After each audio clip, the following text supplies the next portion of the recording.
It's Friday night, and the Contender Series visits Florida's West Coast. In our main event, we are about to discover the truth about Muhammad Kuja Yaqubov when he battles William Foster III in a 10-round super featherweight war. Let's see who walks out of the ring victorious tonight. In our co-main, a typical ProBox TV 50-50 fight. Is Sterling Castillo the real deal? Find out when he takes on a veteran of big fights, Shenard Bunch, who has all the tools to derail the Castillo Express. In our feature fight, after a year layoff and moving up in weight, Marquez Valle, 10-1, battles undefeated Luis Georges for middleweight bragging rights. That's not all. Filipino knockout sensation John Mindoro fights Dormides Potes. Don't blink, because this will not go the distance. It's an action-packed Contender Series. It's in Lakeland, and it starts now.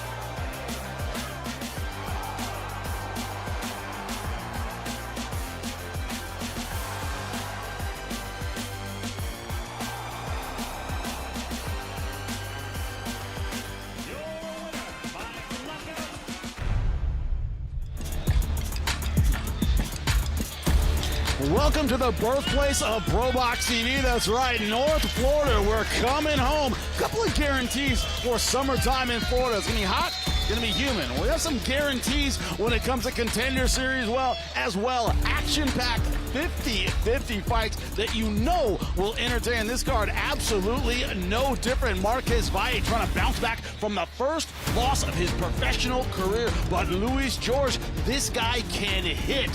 When he comes to 12 wins, 10 knockouts, has power in both hands. A dangerous fight for one of the Valle brothers. In our co-main event of the evening, Sterling Castillo taking on Shenard Bunch. Two guys that are on the cusp of greatness in the super lightweight division. Sterling Castillo, 19-1-1 out of the Dominican Republic. Shenard Bunch from Trenton, New Jersey, 21-2-1. They have had success right up to the elite level. They're looking to get over that hump tonight in our co-main event.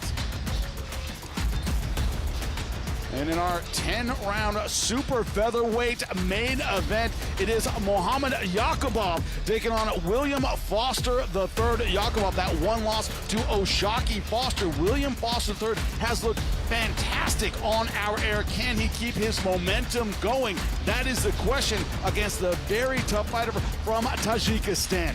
We know how good the Eastern Europeans are, how hard they fight. Well, luckily, we have the crew to help you call it. Jimmy Smith, of course, ringside alongside the champs, Chris Algieri and Paulie Malignaggi. Chris, when it comes to Yaqubov, as we said, that one loss to Oshaki Foster, a fight that he was in, very entertaining fight, but his ability to close distance, to throw hard punches, that's going to be tested against the boxer tonight. Yeah, absolutely. And Yaqubov has a ton of experience. You mentioned the Oshaki Foster fight. He went 12 rounds in a world title fight, against a fighter who became a world champion after that. Oshaki Foster has improved immensely since then as well. But listen, this guy's been 12 5 times. He's been 10 a bunch of times as well. So he's a ton of experience, but he's with a very tough, capable boxer tonight in this 10-round main event. Yeah, but the thing about William Foster III, when you look at it, Paulie, he's looked great. He's looked average. He's looked great. He's had problems with his consistency about using his tremendous physical gifts. Looked great on our air, but he needs to look really great tonight. Yeah, this guy can be the definition of inconsistency. When he's good, you're looking at him and you're saying, wow, this guy's, I can't miss possible world champion.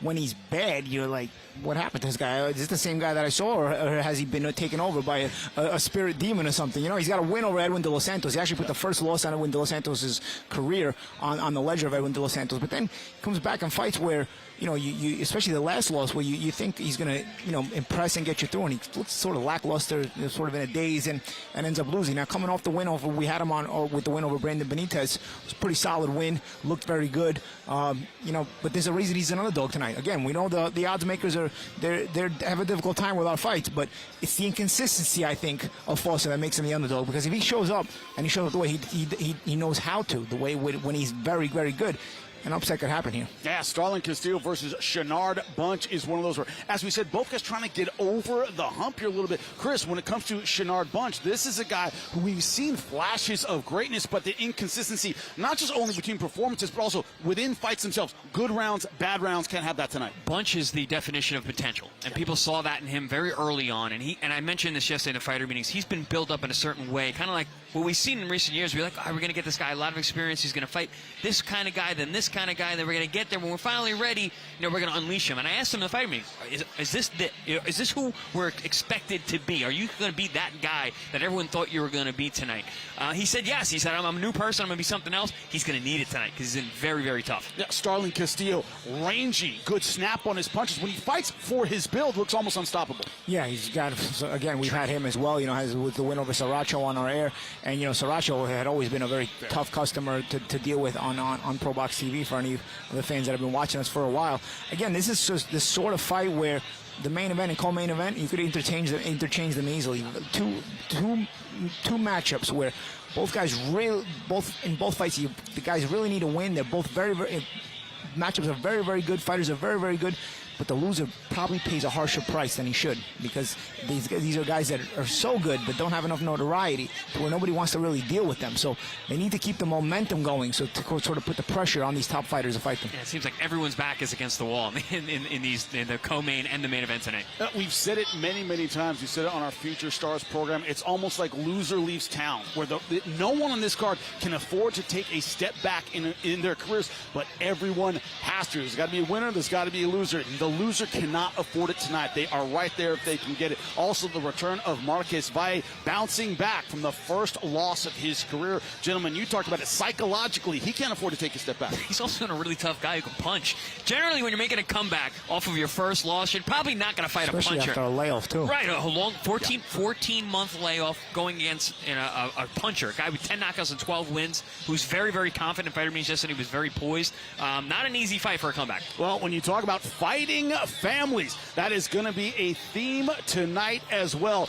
Not just the idea that your brothers help you get in the ring, they help you get in the gym, they make sure you do your road work. There's also a lot of pressure to go with it, and that's what we're starting off with right now. When you talk about fighting families, Gary Antonio Wrestle stepping into the ring here in North Florida against Dervin Rodriguez, 32 years old to 28. This young man in Gary Antonio Russell, very, very confident because of the family he's bringing in with him. He says, I am prepared in a professional way that other fighters just aren't ready for. Can he show it tonight? There's pressure certainly on his shoulders. Lupe, get the Contender Series started. We welcome you to the RP Funding Center, Lakeland, Florida. It is another edition of ProBox TV. We continue the action with this bout set for 8 rounds in the junior featherweight division. Continuamos con más acción. Este duelo, 8 vueltas en la división peso pluma junior. Los jueces son, the judges are Max Parker Jr., Álvaro Rodríguez, and James O'Connor. Presentando en la esquina azul, vestido de negro con blanco, introducing the blue corner. Wearing black with white lettering, he weighed in at 122 3/4 pounds, su peso oficial. 122 libras y 3/4. En 14 combates, mantiene un récord de 11 victorias, con 2 derrotas, un empate, 8 de sus victorias por la vía del cloroformo. In 14 bouts as a professional, he maintains a record of 11 victories against 2 losses, 1 bout even, 8 of those victories coming by way of KO. Representing Maracaibo, Venezuela, Dervin Dinamita Rodriguez. Across the ring in the red corner, wearing black with beige sheeta print trim. Presentando en la esquina roja, vestido de negro con color beige, su peso oficial, 122 libras y un cuarto is official weight, 122 1/4 pounds. Tonight, this former world title challenger enters the ring for the 22nd time as a pro with an outstanding record of 20 victories. Against one lone defeat, 13 of those victories coming by way of KO. Esta noche, este 2 veces retador de título mundial entra al cuadrilátero por 22ª vez a nivel profesional con 20 victorias, solo una derrota, 13 de sus victorias por la vía del knockout. Fighting out of the nation's capital, Washington, D.C., Gary Antonio Russell. Our referee, Christopher Young. Blue corner, red corner. All right, gentlemen, you see you struck in the dressing room. Expect a clean fight. In my commands all the time. 6 L's all the time. Touch him up.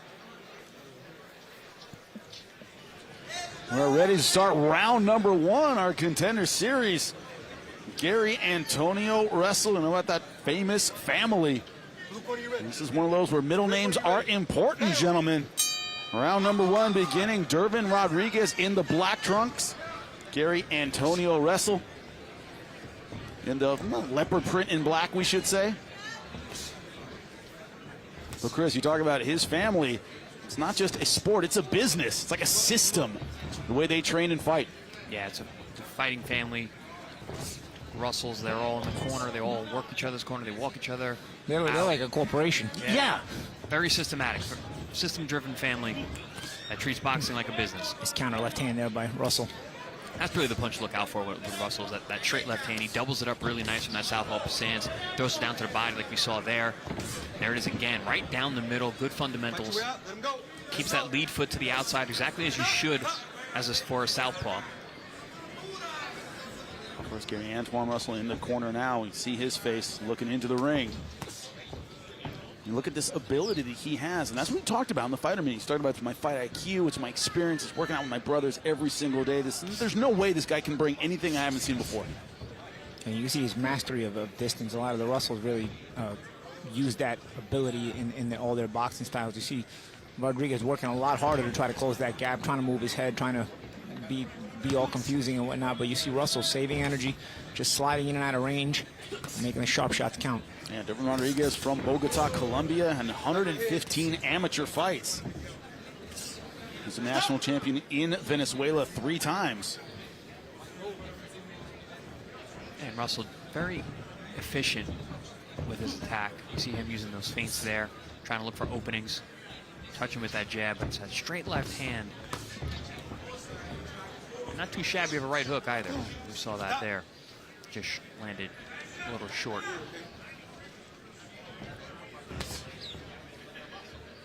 As he said, keeping his whole family as part of his training, part of his camp. They push him harder than anyone else.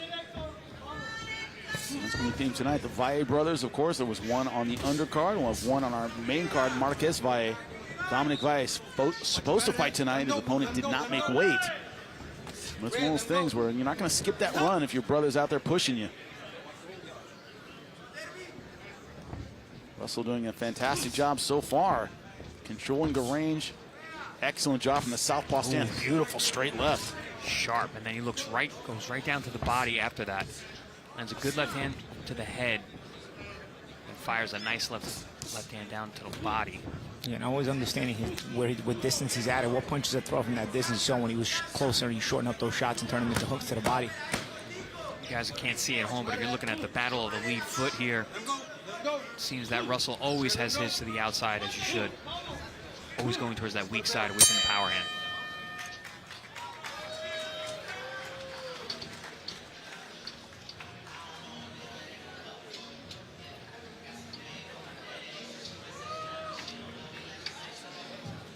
Horrible, directo con la derecha. Suave, suave, suave. Todos los puños directo, directo, 1, 2, doble con la chapea, directo con la derecha. Cuando tú tiras la derecha. You want to stay at the end like that, keep his ass right there. He ain't going to be able to deal with it. Your left hand. Looking in the corner of Gary Antonio Russell. Out of D.C., a boxing hotbed right now. So much talent coming out of DMV area. some of that talent's in the corner with him. Yeah. His brother, Gary Russell Jr., and then Gary Antoine Russell is ringside, supporting his brother.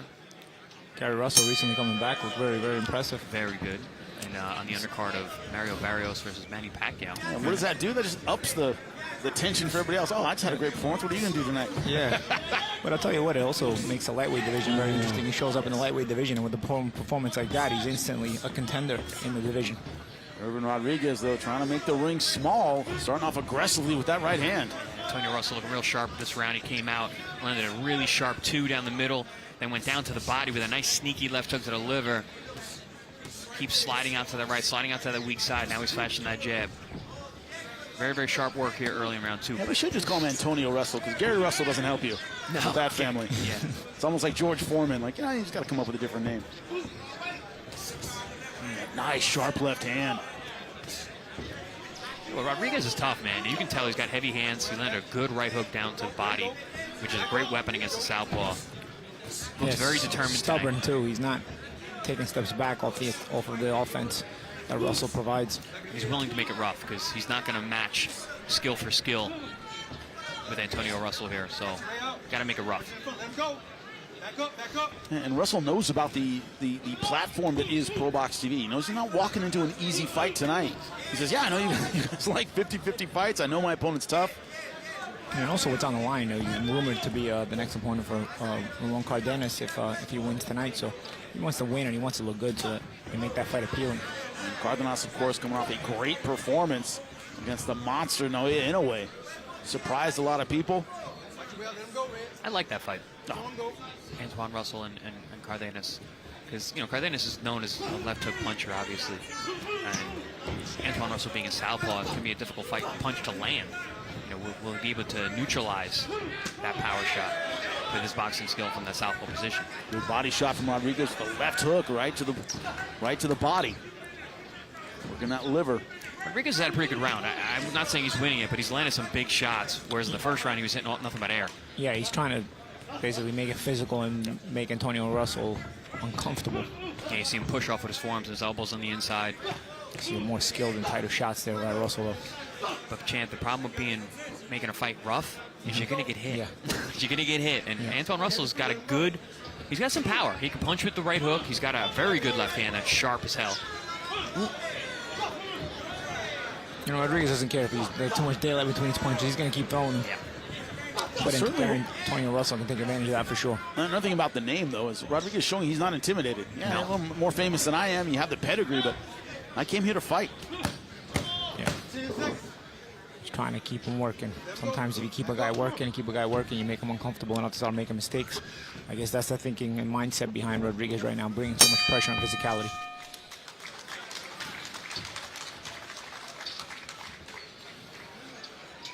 Yeah, putting in some work in round number 2 was a fighter from Colombia, Irvin Rodriguez.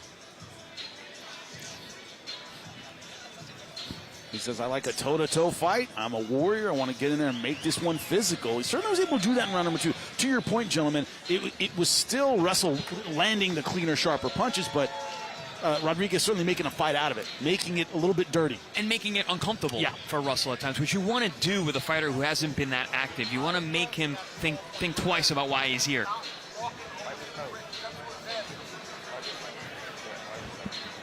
But as we said, Russell understands what ProBox TV is. What we saw maybe a couple years ago when I first started here, it was like guys would come in and go, oh, man, it's a lot tougher than I realized. Now they're going, I know how it works at ProBox TV. I'm going to have a tough fight. Yeah, the secret's out. Yeah. Mentally have to be ready to go. You're not coming here to get round number 3, exactly. You're going to have to earn it.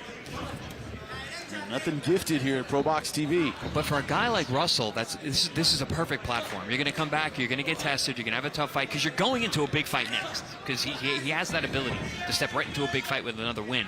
Do you want a win against a cupcake, or do you want to get challenged a little bit so you're ready for that next step? Yeah, Rodriguez putting a ton of pressure here, coming with big shots. This one's scheduled for 8 rounds. Talk about getting that work in, Chris. Nice short hook over the top from Russell. Oh, beautiful. Swung for the fences with that uppercut. Yeah, really good uppercut from Rodriguez. Popped the head up of Gary Antonio, excuse me. Gary Antonio Russell. Oh, I was practicing all night. Don't say Antoine. Well, it's tough because I'm looking right at him. He's sitting ringside. Right? Headbutt there from Rodriguez. That's part of the physicality as well. When you get this physical, you know, you're going to end up with head clashes. I think Russell probably wants to try to avoid some of this inside fighting, but he may not have a choice here as Rodriguez bringing that kind of pressure that is going to force Russell to engage a bit. Man, a little warning from the referee, Christopher Young, about those forearms on the inside. And as you gentlemen keep pointing out, like, you know, this is the kind of fight that Rodriguez wants. Chris Young, one of the best referees in the game today. Very lucky to have him down here in South Florida. Stays out of the action. Let's the fighters fight. Jimmy, you mentioned, you know, the name not bothering Rodriguez, but at the same token, a win over a name like Russell is a big deal for him in his career. Ooh, a little balance shot there. Good job catching Rodriguez coming in. Yeah, you offset him with that shot. Caught him off balance. Eye-catching sequence there. Well, you see Rodriguez just keeps trucking along, gets his balance back, and just keeps trucking along. His shot didn't hurt him; it was just a balance shot. Because Rodriguez has a bit of funny feet there, you know. Yeah. Rodriguez is not here to make this pretty. He's here to win. And that's been a theme tonight. If you caught the Future Stars segment of our show, a lot of pro debuters who were in some tough fights, gentlemen. No one came here to lay down. Ooh, good pull counter with the left hand there. And that is continuing Russell on the Contender Series. Rodriguez certainly not fighting intimidated. And has taken the power well. He's shown durability. I had mentioned that Russell's got respectable power, even at a high-class level.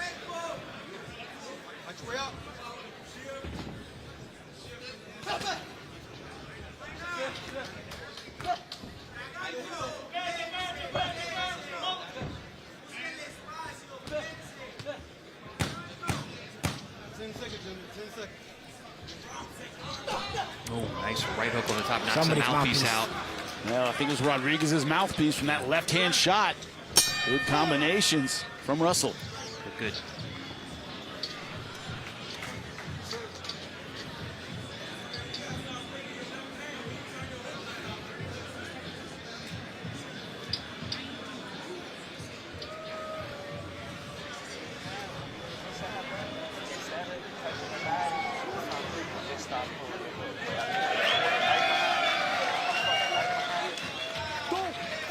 Siempre, por favor, tíralo.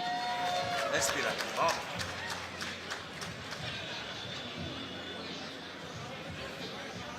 Round number 4 ready to get underway. So you look in the corner. Gary Antonio wrestling. There's that Good uppercut. uppercut. Yeah, it's a 4-3 combination from Rodriguez. Comes with that uppercut that picks the head up. And then a nice little slapping left hook. Hook didn't land as well as that uppercut did. Good shots at the end of the round. Dervin Rodriguez losing his mouthpiece. Yeah, I think it was that leaping right hook from the southpaw stance that clipped Rodriguez on the way in. Mouthpiece went flying. Chris, you mentioned the footwork battle so far. Looks like Russell able to move that foot to the outside almost every single time. Oh yeah, he's completely dominated that lead foot battle. He's technically superior than Rodriguez, but Rodriguez is making this a fight.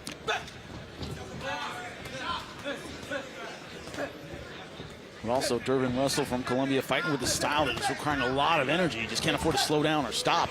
So he does well when he's bullying forward. Yeah, but he's also running into shots. He's getting hit.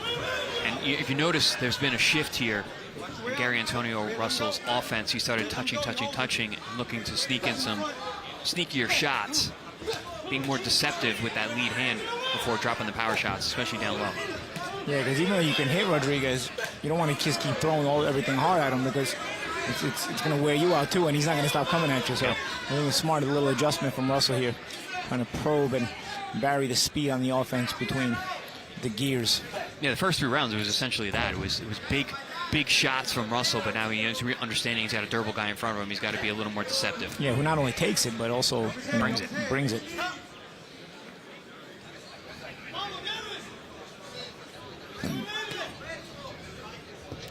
Nice little jab and slide out to the weak side. There it is again. Slides out to that. And you see, throws that big combination, but you see where Rodriguez goes. He goes right back in. This is why Russell started probing here and there, because tries to put together more flashy or hurtful punches. And Rodriguez just increases the pressure. So Rodriguez completely undeterred. Yeah, it's important for Russell to stay crafty. And Jimmy, you mentioned the battle of the lead foot. Rodriguez doesn't care. He's literally stepping in between his feet. He just wants to throw those loopy shots. Here he is pushing off, being physical, getting Russell on the ropes. But Russell's caught him off balance a couple times because of that not stepping outside and coming right through the center. Yeah, I don't think Rodriguez is here to win a decision, guys. I think he's looking for those big bombs. Yeah, and he wants to let you know you were in a fight. Whether you beat him or not, he's going to make sure you were in a fight. And you know that. I think already Russell knows that he's in a fight. A couple fighters tonight from the Dominican Republic, and Colombia, one of those countries much like the Dominican Republic, is starting to produce more and more professionals, seeing tougher and tougher boxers coming out of Colombia. And we noticed that from fighter meetings yesterday. We spoke to these fighters. They have a lot of amateur fights, hundreds of amateur fights for Rodriguez here. Who was the fighter in the Castillo? Castillo, yeah. Castillo has hundreds of amateur fights coming out of the DR. And this guy's from Venezuela, moved to Colombia after the tough government moves there. Yeah, I think he said he had 150, right? 150 fights, amateur fights. Yep. And we are coming back September 5th. That's right, Washington, D.C. We talk about the hotbeds of boxing. That is one of them right now. White versus Teles. That's an incredible main event. Segawa versus Acosta. Brian Acosta looking great last time out. He returns to ProBox TV. Ramon Cardenas, they went to war in Texas. Man, that whole card is good. It's fantastic, gentlemen, from top to bottom. I'm excited to call this one. Mont Roach's brother. Of course, Jordan Roach, Ben Johnson again, Scarborough Jr. So much talent, as we said, coming out of that DMV area. And every time we've been out there, gentlemen, crowd is into it. Yes. Outstanding venue, outstanding crowd. They show up early. They get in their seats. They get comfortable. They watch every fight on the card. Great fight culture out there. Boxing culture, excuse me. I'll say fight culture, MMA too. You're right. You're not wrong. Our last show there, it's funny, the UFC was on afterwards, and the bars were full. Yep. The bars were full in the casino. Sugar Ray Leonard made an appearance. Hopefully we'll do so again.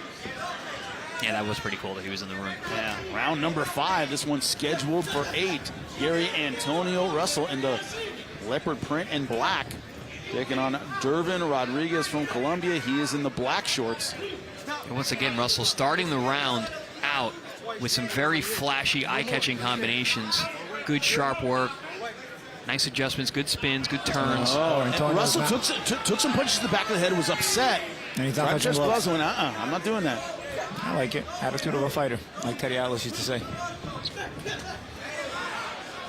I like that combination. He's throwing 2 shots upstairs, and he comes down with a nice body dig with the left hand, and then he slides out to the weak side. There's a little more confidence of cutting off the ring of Rodriguez now, though. He's pissed off of not touching, getting the you don't want to touch my gloves? All right.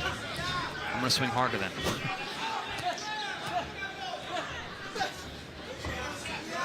Swings missed there from Russell. He's really committed to that uppercut from the outside.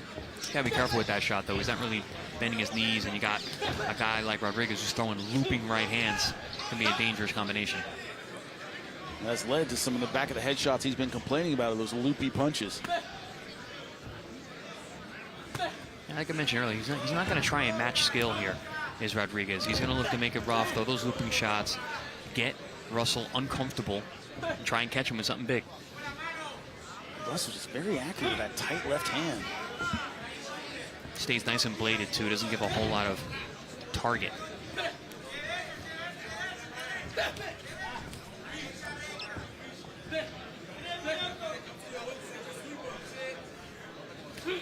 Something I really like from the fighters from that DC area. These guys are always very focused the entire round. You see the eyes of Russell. He's very locked in. Nice little overhand slap and hook. As we said before, fighting family, it's all business. Yep. Right? This guy knows how to conduct himself like a professional, intense the entire time. But you can tell with these guys, it's chess, not checkers. Yep. They're thinking ahead. Big slap and hard shots. Oh, good exchange here, guys. This is where you need to be careful. This is where Rodriguez can make up that gap in skill. Yeah, he doesn't care if he gets caught in the exchange. He's looking to land in the exchange. Just landed a good body shot there. You saw the acknowledgement from Russell saying that didn't hurt, which usually means it did.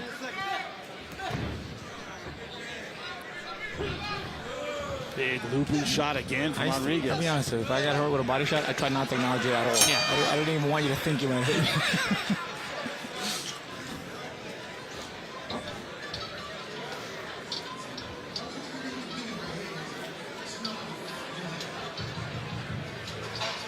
Takes more motherfucking energy. Shoot your shit smooth.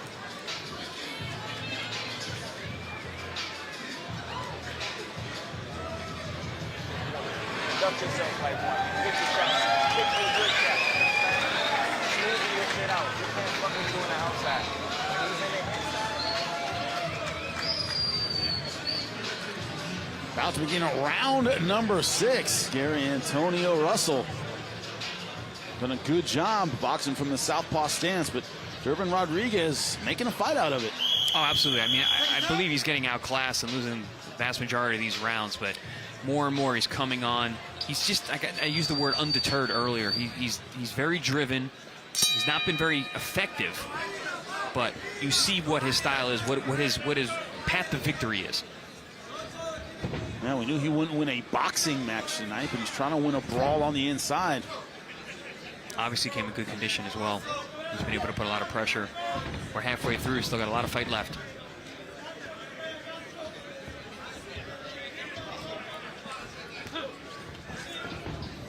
Round number 6 scheduled for 8. You see how Russell used that deception sort of to gain the real estate back without having to burn energy throwing punches. Just change that look a little bit. Yeah, hasn't used his feet when he hasn't had to. He's been content in these positions. Gonna lower his stance and be ready with the jab and the 1-2.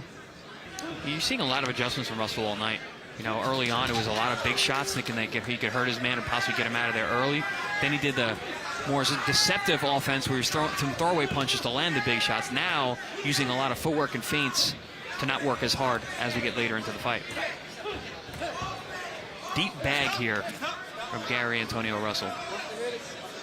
You guys talk about it all the time. It's the number of years you have as a fighter, and Gary Antonio Russell has all of them. Nice hard, stiff jabs there. Well timed. He lands the left hand as well. One thing about Durbin Rodriguez, this guy got a chin on him because he's eating some very clean punches. Hasn't moved back. Hasn't looked seriously affected. And actually, he's made him want to engage more. The more you hit him, the more he wants to engage. So Russell has to sort of pick his spots when he wants to get aggressive and when not to. Because if you get overly aggressive with a guy like Rodriguez, he's got a great chin and he actually wants to engage more and presses you more. You want to sort of lull him to sleep with those pot shots the way Russell does at times. Yeah, it's like when you talk about fighting Mexican fighters, you want to let sleeping dogs lie. You don't want to wake them up. Then you're in a fight with a bear. Yeah, this guy's not Mexican, but he's got a Mexican flag on his shorts, so he's sort of he's Colombian. No, he's Venezuelan. Colombian, grew up Mexican. in Colombian, and he's also got a Mexican flag. Wow, good left hand down low to the body from Russell.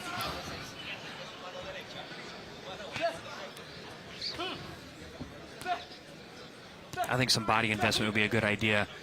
Now, as we're past the halfway point, you got a guy that's obviously shown to have a very good chin. Yeah, and slow him down the other way. Yeah. But to get to the body, you got to go body. You got to get close enough to make it end up being in physical situations sometimes. But also, I don't know if I want to be late in this fight when Rodriguez is still feeling good. But Rodriguez sees Russell doesn't want to engage physically. You know, if he starts to see that he engages physically, you end up like Biff with when he's talking to Marty McFly in Back to the Future 2. Since when did you become the physical type? Yeah? I mean, Russell hasn't been the physical type. Rodriguez might be wondering if he does become physical like that. Paulie with all the 80s references. Just line them up. Movies, 80s. I'm going to guess that Back to the Future 2 has never been referenced during a boxing match in the history of the sport. First time here on ProBox TV. Yeah. Maybe the first movie, not the sequel. One thing we haven't seen from Durbin Rodriguez, he's been in the fight, but we haven't seen the way, like, okay, if he continues doing this, he might win or start winning rounds. Haven't seen that. Haven't seen that activity level. No, he's looking at his face in the corner here. He doesn't look downtrodden. It doesn't look like he's out of the fight, but he's also, I mean, he is out of the fight in terms of scores. But he's one of these guys, he's just happy making you miserable. Like, he just, you know what, as long as you're miserable fighting me, I'm doing my job. As long as at the end you realize you were in a fight. Yeah. and he's making Russell work, you know. He's not going to win unless he lands a big shot that suddenly ends it, but he's making Russell work, so he's doing his job. Or maybe he's banking that Russell falls off a cliff late in the fight, being inactive, you know. Yeah. 2 rounds left in this 8-rounder. So far, Gary Antonio Russell has been controlling it. As he said in the fighter meeting, with his IQ, his boxing skill, his experience.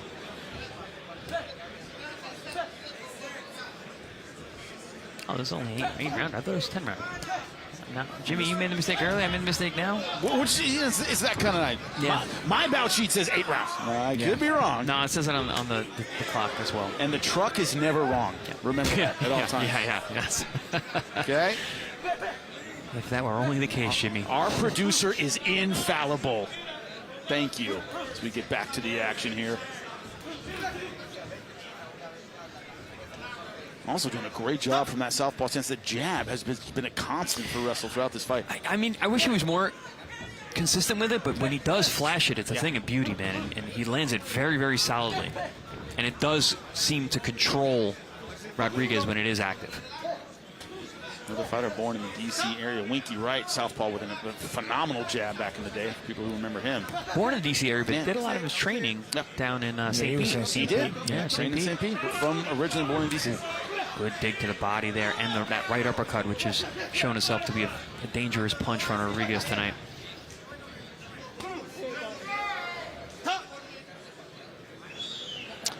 What's that word that we like for guys like this, Rodriguez? Pesky. Yeah. Making it very pesky. Hey, he's clapping his hands. Russell said, okay, you want some combinations? I got them for you. Well, he was saying, you hit my gloves, you weren't getting through. There he comes at a big looping shot. Russell's like, all right, I'll keep working. Yep. You dare me to throw, I'm going to do it.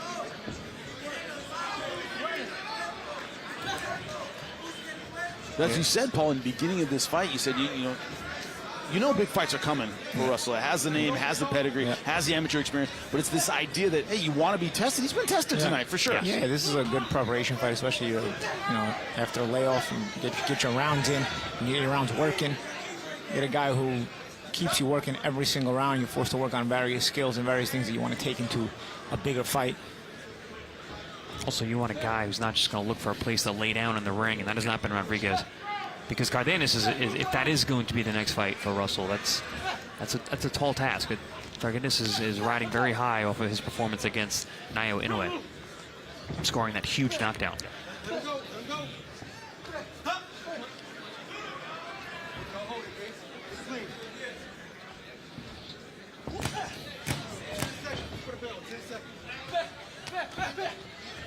Trying again for that straight left hand. Twice Rodriguez has been able to dip underneath it.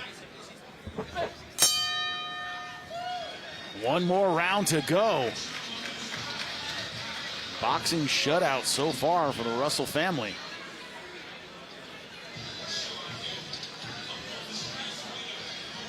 Yeah, this is right after Rodriguez was clapping his gloves together, signaling that, oh, those all landed on the gloves, you didn't land anything. And then Russell came out and threw a volley of shots, a bunch of them getting through the gloves. We saw it a couple rounds ago. Rodriguez still looking good in the corner physically. Doesn't look like he's mentally checked out. Question is, what can he bring in this 8th and final round? Wouldn't surprise me if he's lost every single round on the judges' scorecards. He has on mine. I thought Russell was very effective last round. He was able to really handcuff Rodriguez more so than even some of those other middle rounds.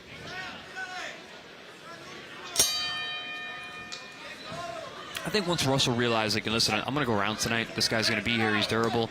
And he started just scoring points. He's really separated himself, showing that the class difference is very evident. More the kind of technical battle that a guy with his pedigree is going to excel in.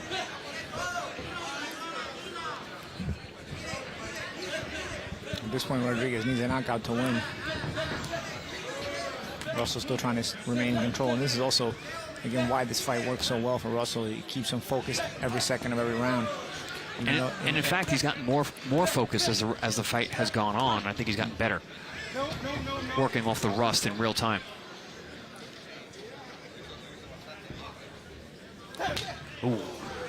Nice shot there. Set up with the jab. Dervin Rodriguez, I mean, he's tried to throw power punches from the beginning, but no particular power punches really hurt Russell in any particular way. And a good uppercut, but yeah, to your point, Jimmy, didn't seem to do any lasting damage. Russell has certainly worn them well. Some body work from Rodriguez as well. Probably some of the most effective punches he landed tonight, but nothing too eye-catching.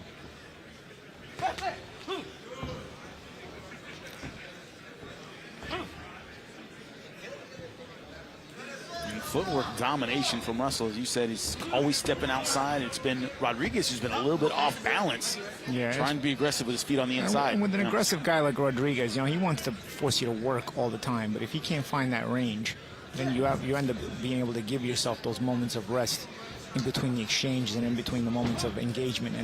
And that's where the footwork of Russell has really come in handy. They've been able to control right at the thread. But also, when you got a guy like Rodriguez who's got slow, heavy feet, it's been very easy for Russell to slide outside that weak side. Ooh, good combinations here. He's got Rodriguez hurt. A minute left to go in the final round. First time we've seen Rodriguez rattled by a shot.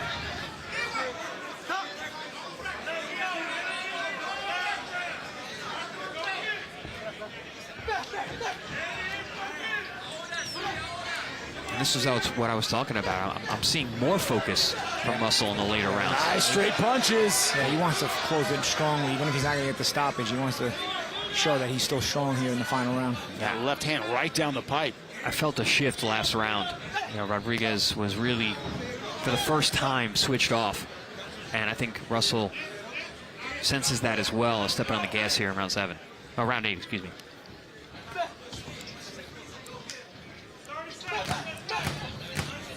Well, if seeing the final bell was a moral victory for Dervin Rodriguez, he will get at least that tonight.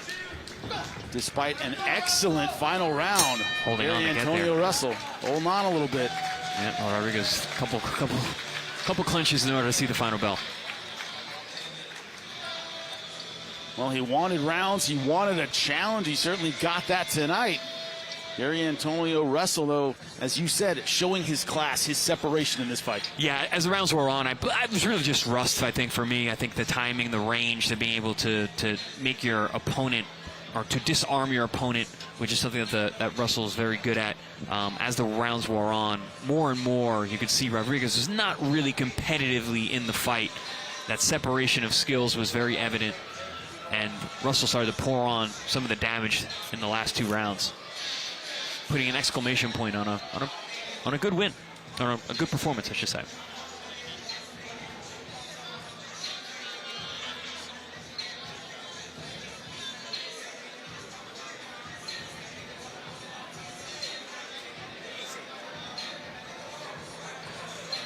Okay.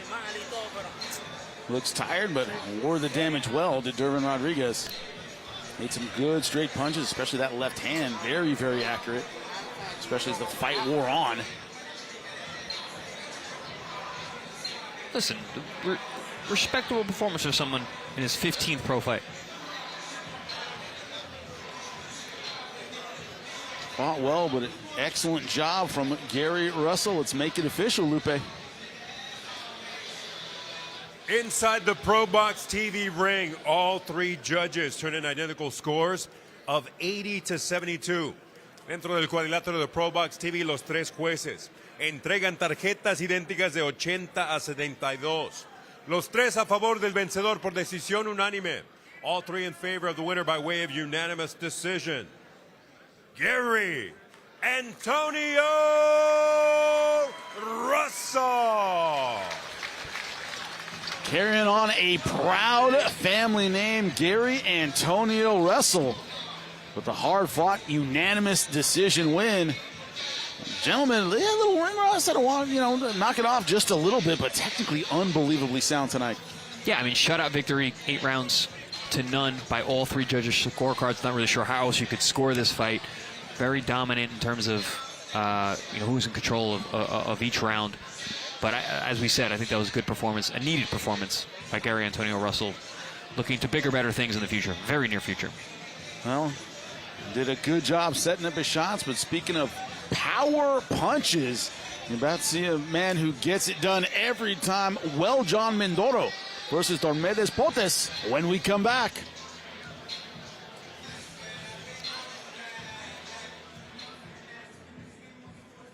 He heads to the nation's capital on September 5th for an all-action fight card headlined by world-rated super featherweight contender Jordan White against the dangerous contender Rene Teles Giron.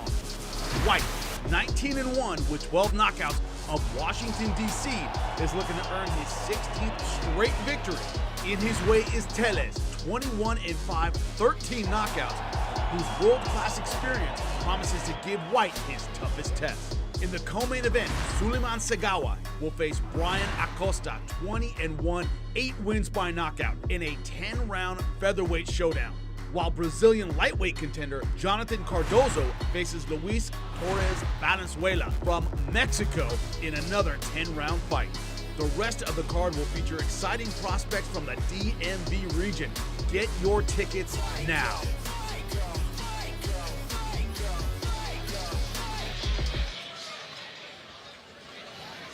Welcome back to ringside here in Lakeland, Florida. When you look at the ability to knock an opponent out, when you look at the ability to entertain the crowd, well, John Mindoro, the fighter from the Philippines, has that in spades. Power in both of his hands. It shows in his record, 14-0-1, all of his wins by knockout. Well, this is just about impressing us here at ringside, which he has. It isn't just about impressing the crowd, which he certainly has every single time he fights. It's about impressing the boss. That's right, Gary Jonas, the man who put this card together. What does he think of well John Mindoro and his future? Well, let's find out now. Well, John has been making me look bad, you know? And it's one of those things when you're going from prospect to contender. At the end of it, it's like, okay, I'm not putting him in 50-50, but let's see what he's got. The problem is his stopping power. What he's got is dynamite. Right. So, you know, what the fans will realize is like this might be a decent test, might be a decent fight, and then boom, his guys are gone in the first round because he's got that stopping power. I mean, of course, they're all going to land punches. Right. Problem is when he lands them, they go out. Yeah. So, you know, once again, we've got a type of fighter that, you know, I fear it's not going to go rounds again. You heard about the problem. You try and set him up with 50-50 fights. He's still knocking guys out, making it look absolutely one-sided. And it's that fight-stopping power that kind of separates the men from the boys right there, and it's in the numbers, Paulie. Yeah, it is in the numbers. This guy has a little bit of that id factor, you know, you can see because, you know, of the culture it comes from. Filipinos are huge boxing fans, and they look to sort of gravitate to these kind of exciting type of fighters that also can be world class. And Mindoro has all that. Also, he's a middleweight, so he's very big. You know, in terms of past Filipino greats, he's got an opportunity to really do something that other Filipino champions have not been able to achieve big success at high weight classes. Yeah, he says he's going up to, his coach talked about him going up to the light heavyweight division at some point. But here at middleweight, this man has thunderous power. You see it here, 25 years old, still a young man. His opponent, 32 years old. They are not 5 feet tall, guys. Honestly, they're taller than that. And their reach is not 60 inches. A little bit of a graphics issue, but the power, that number's correct. Lupe, get us going. We continue with the action inside the RP Funding Center, Lakeland, Florida. This is ProBox TV. This contest, set for a limit of 8 rounds in the super middleweight division. Este duelo, a un límite de 8 vueltas, división peso super medio. Los jueces son, the judges are, Shammy Shipman, Jacob Rusk Sr., and Michael Ross. Presenting first, the fighter standing in the blue corner. He enters wearing black with white and gold trim, presentando la esquina azul. Vestido de negro con vivos dorados y blancos. Su peso oficial, 169 libras y media. His official weight, 169.5 pounds tonight. He accepts the challenge and faces off against another undefeated opponent. With a record of 14 victories against 7 losses, 1 bout even, 10 of his victories coming by way of KO. Esta noche acepta el reto y se enfrenta a otro rival invicto con un récord de 14 victorias, 7 derrotas, un empate, 10 de sus victorias por la vía del knockout. Representing Barranquilla, Colombia, el demoledor, Dormedes Potes. In the red corner, wearing purple with white trim en la esquina roja, vestido de morado con vivos blancos, su peso oficial, 161 libras y media. He weighed in officially at 161.5 pounds. Tonight, this Pinoy power puncher looks to remain undefeated as a pro, with 14 victories, one bout even, all 14 victories coming by way of KO. Esta noche, este filipino con la mano pesada busca mantenerse invicto a nivel profesional con 14 victorias, un empate, todas sus 14 victorias por la vía del cloroformo. Fighting out of Dumingag, Zamboanga del Sur, the Philippines, the Trigger Man, Weljan Mindoro. With final instructions, referee Frank Santor.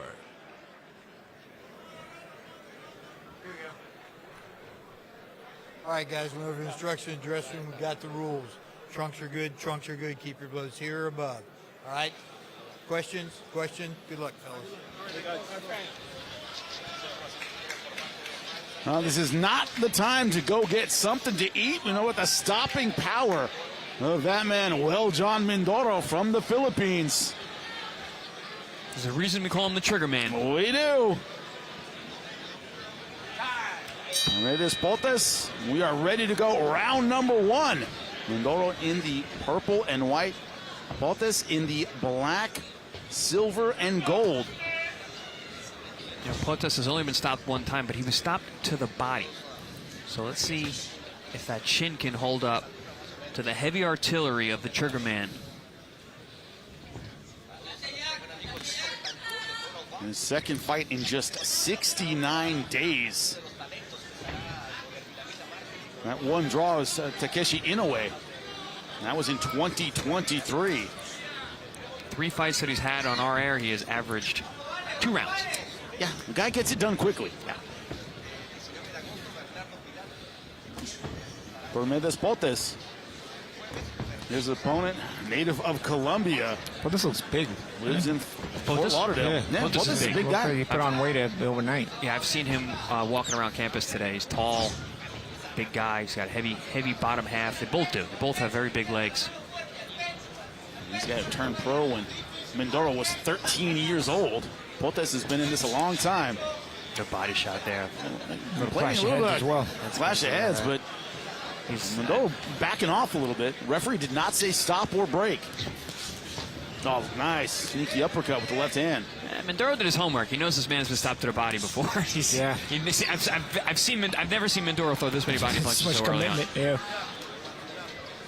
And then Potes looking for a way out, guys. I mean, he's complaining about everything. Every time he gets hit to the body, he's complaining about heads coming together. And this one was looking for a rabbit punch. I didn't see one personally. I saw a straight right hand to the belly button. That's what I saw. Yeah, Potes breathing very heavily. Yeah, he looks really uncomfortable. Oh, there it is again. Beautiful left hook right to the body. Mindoro did his homework, and you know what? He aced it. He aced it. He was making a point out of, I'm going to stop this guy to the body.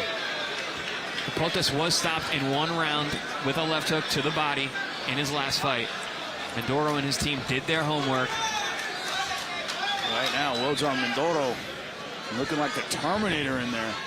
Stalking forward, throwing big punches. Hard feint. And now he has Potes overreacting to everything he throws. Also, Potes, none of his offense is actually, to try to win the round. It's a stay away. It's a stay away from the offense. Yeah, it's not going to take much for Mindoro to get this fight over with. So far, the fighter from the Philippines taking his time, not trying to rush another body shot. See if he can cut off the ring, though. He's doing a little following here. He's allowing Potes to survive. And Potes will survive round number 1.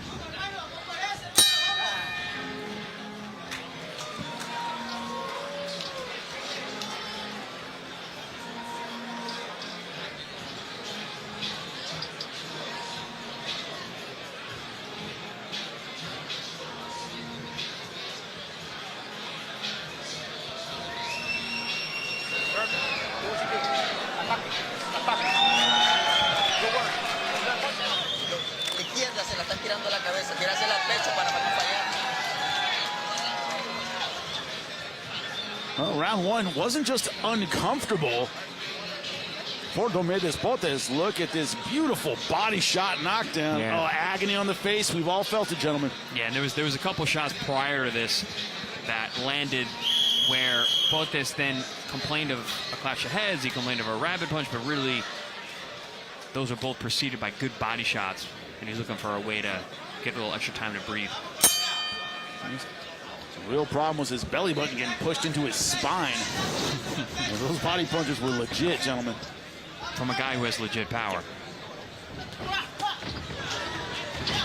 Now adding some explosive footwork in. Yeah, sense a little more urgency from Mindoro here.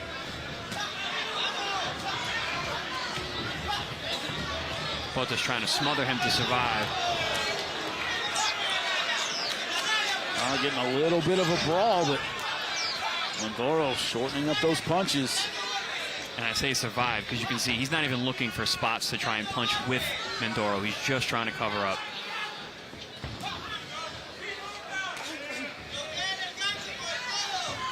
Oh, another great body shot. You heard the wind leave his body. Calling that one a push. No. Yep. Okay. He was hurt for sure, Yeah, Chris. I bet you he wishes he was getting countered right now. On the other side, too. I don't know if you guys can hear these at home. They are landing like... That's like he's like hitting like a sack of potatoes. You know, I was saying Potes put on weight overnight, man. He looks big. I think it's helping him be that punching bag to be able to take it. Another body shot followed by the uppercut. Potes trying to keep him off with the left hook, but Left hook to the liver again. Welljohn's not going anywhere. No, ref calling that a push as well. And the thing about Welljohn now, you know, if he doesn't start to step up in the level of opposition, people are going to start to wonder whether he wants to step up in the level of opposition. You're getting to the point now where it's going to get critical. You're going to attract criticism, continuing to fight no-hopers. When you can punch this way and when you can dominate this way and you can fight this way, people start to get curious about whether you are the real deal or not. And I think it's at that point now, you know.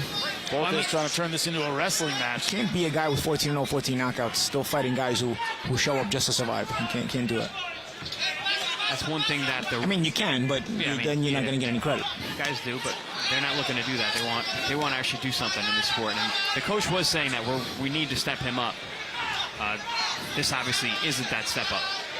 Well, of course, the coach is in the gym with him every day, so he sees what his potential is, right? Got a chance to meet Pacquiao.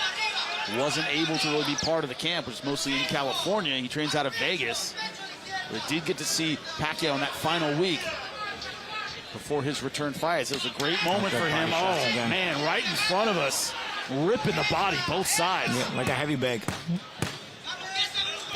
You can hear the wax of these body shots.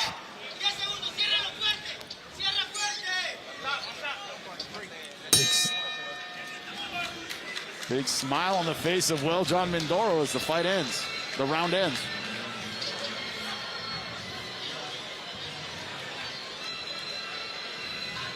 And they were called pushes.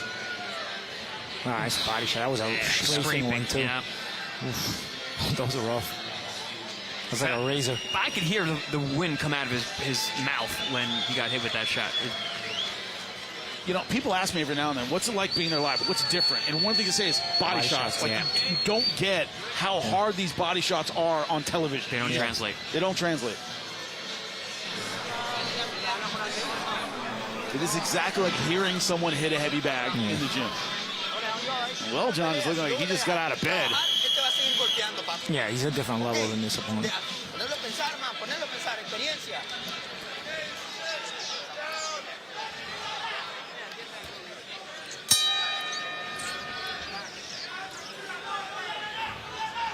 We start round number 3, scheduled for 8. I would be amazed if we saw round number 8 the way this fight is going.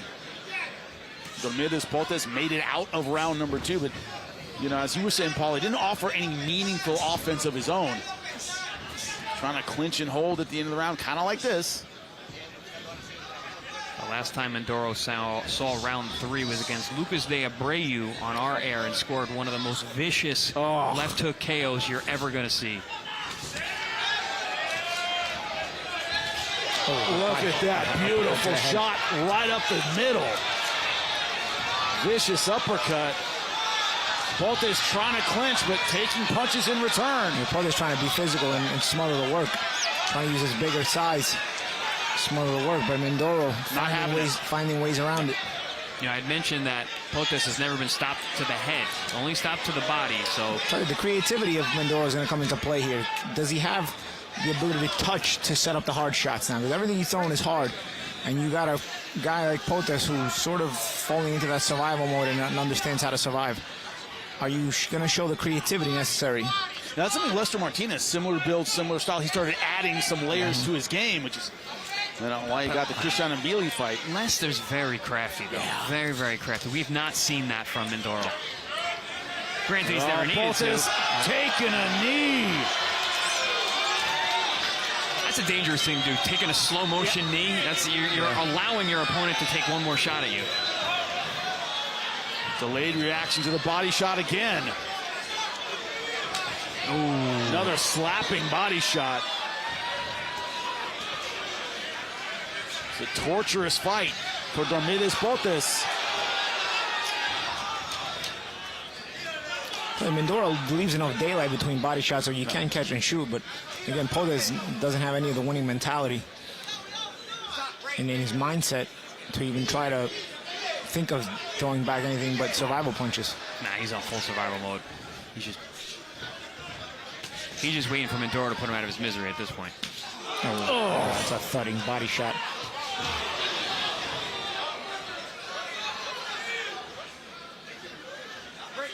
I didn't necessarily see the punch in the corner that caused that knee, but yeah, because it was the body shot 5 seconds before. Yeah, it was a delayed reaction. I think it might have been that punch from the first round.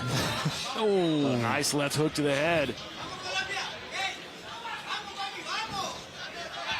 To the head, Boltes can take a shot for sure. Yeah, Boltes looked to his corner though, like, guys, can you help me here? Yeah, what are we doing here? The towel is over there. Do I have to point out where it is? He'll make it another round. Let's see if he comes out.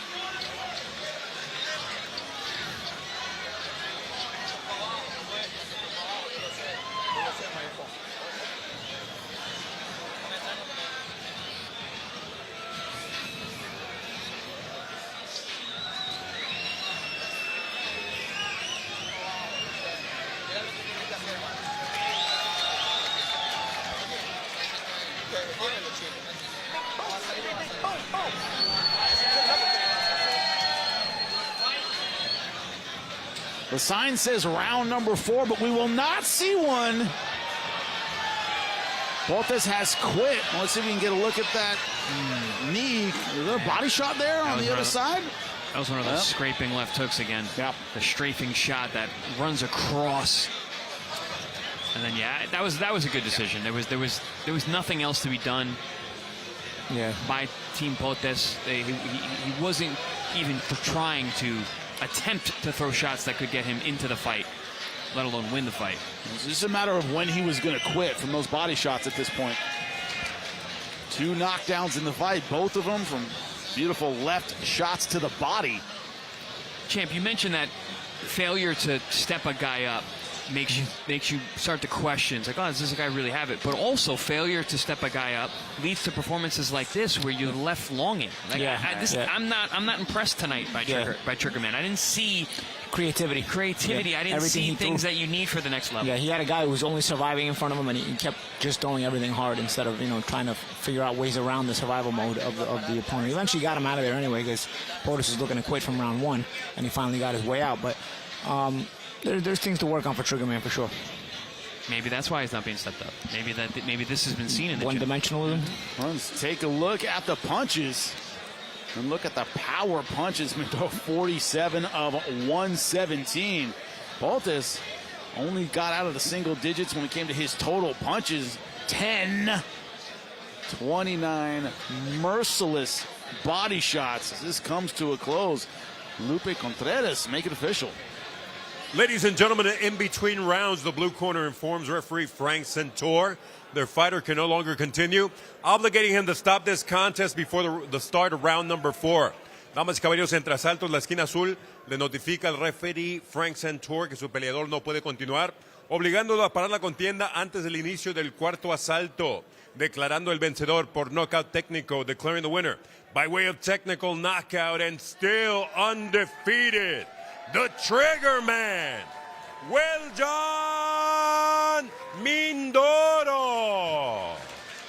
We talk about level of opposition, how we want to see him step up, but he got it done tonight.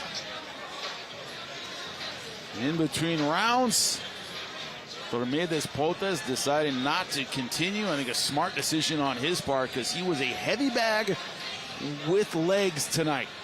He was just taking punches throughout, Paulie, and I know you want to see that step up, but there's also, Trigger Man did what he needed to do. Yeah, you got what you got in front of you, right? So you got to get him out of there. Ultimately, he showed that this guy doesn't belong in the ring with him, but we kind of already knew that, right? So we want to see guys who maybe are a little bit more of the level. Goes to 15-0, 15 knockouts. It's time to step up. Yeah, time to step up. 15-0, as you said, 15 knockouts. Filipino fan base very much behind him, and we roll. That's right, you're going to hear this crowd go absolutely crazy. We had one Valle brother early on tonight making his professional debut, but Marquez Valle looking to bounce back when we come back.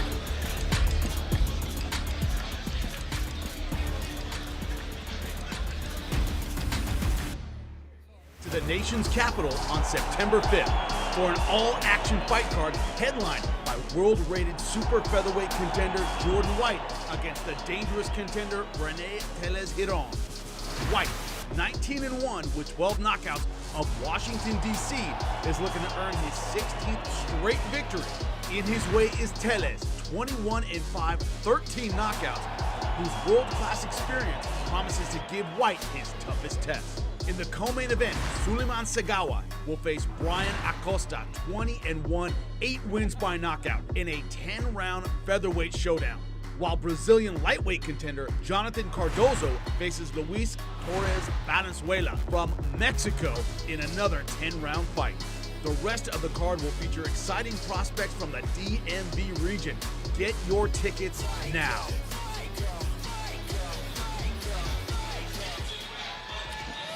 We have Dominic. We had Kenyon making his pro debut earlier tonight, looking fantastic. The other brother, Marquez Valle, coming off the first defeat of his career, took some time off, had some reflection about what he wanted to do with his life, where he wanted to go, if this is what he really wanted. Well, he's decided it is. Coming back in tonight, you know he's going to have the hometown crowd behind him as his opponent, Luis George, makes his way to the ring. But his coach, Mark Foray, worked very closely with him. This is what he had to say about his return to the ring. Basically, he had to go through his little time of getting over on that fight himself, because if he never would have got over it, it would have been very difficult for me to train him and get him out of it, So it had to come from him first to make that, jump that obstacle. It made it so much easier when he got in the gym, so much easier to work with. We didn't have to deal with that loss in his head. It just motivated him. So working with him for this camp was pretty easy. Very good opponent, undefeated opponent. I like his style to make fights. I think you're going to see a different Marcus. The guy's undefeated, so the challenge is there.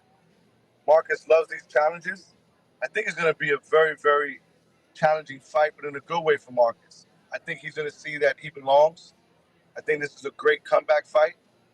I think whoever matched this fight up was right on the money for him.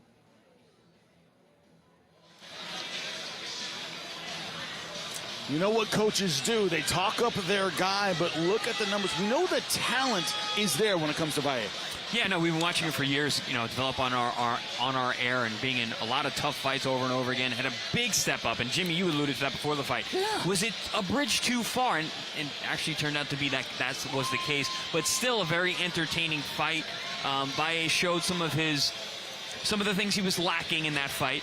And, the boss, Gary Jonas, mentioned him. If he didn't make those adjustments, he's probably going to lose again tonight because he's in tough. Yeah, if you notice, the graphic is 10-0-1. It's actually 10-1. 10-1, yep. Yes. But he's stepped up a lot. I mean, the Valle brothers in general have been matched pretty tough for prospects. So that was David Sosa, 26-fight veteran. That was a tough dude. Yes. And it was a guy who was kind of an upset specialist. I think he got a shot against Ender Zayas after that. So it was not an easy guy to fight in your 11th pro fight. Yeah, very, very difficult fight for him. And let's see if he can bounce back. That is the question. It's about redemption. It's about mental toughness. It's about your ability to put the past in the past. Looking to do that tonight, and also saw his brother Kenyon Valle on our undercard, looking fantastic in his professional debut. Dominic supposed to fight tonight. His opponent did not make weight, unfortunately. So Marquez Valle, the last Valle to fight tonight. And one of the things was the weight. The draining, making weight. He moves up. As you see, 161.6 pounds is what he weighed in. He says he feels much better in the middleweight division. That will be a big question. You're taking on a guy who is tall, 6'2", and Luis George also a reach advantage. How we overcome that is used to having a reach advantage himself. Lupe Contreras, get it going. Inside the RP Funding Center, we continue with the action. This is another edition of ProBox TV, this contest. 10 rounds or less in the middleweight division. Este duelo, 10 vueltas, división peso medio. Los jueces son, the judges are Braden Jackson, along with Max Parker Jr. and Alvaro Rodriguez. Presenting the fighter in the blue corner. He enters wearing blue, presentando la esquina azul, vestido de azul, su peso oficial, 161 libras y media, his official weight, 161.5 pounds tonight. This slugger from the DR looks to remain undefeated as a pro, with 12 victories, 10 of those victories coming by way of KO. Esta noche, este jonronero de la República Dominicana busca mantenerse invicto con 12 victorias, 10 de sus victorias por la vía del cloroformo. From Puerto Plata, República Dominicana, Luis George. In the red corner, en la esquina contraria, vestido de negro con color naranja. He steps in wearing black with orange flames. He weighed in at 161.5 pounds. Detuvo la báscula un peso idéntico de 161 libras y media.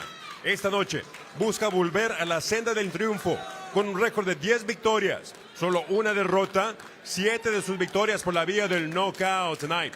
In his 12th bout as a pro, he looks to return to his winning ways with an outstanding record of 10 victories. Against one lone defeat, 7 of those victories coming by way of KO. From Tampa, Florida, the Nightmare, Marquez Valle. Our referee, Michael de Jesus.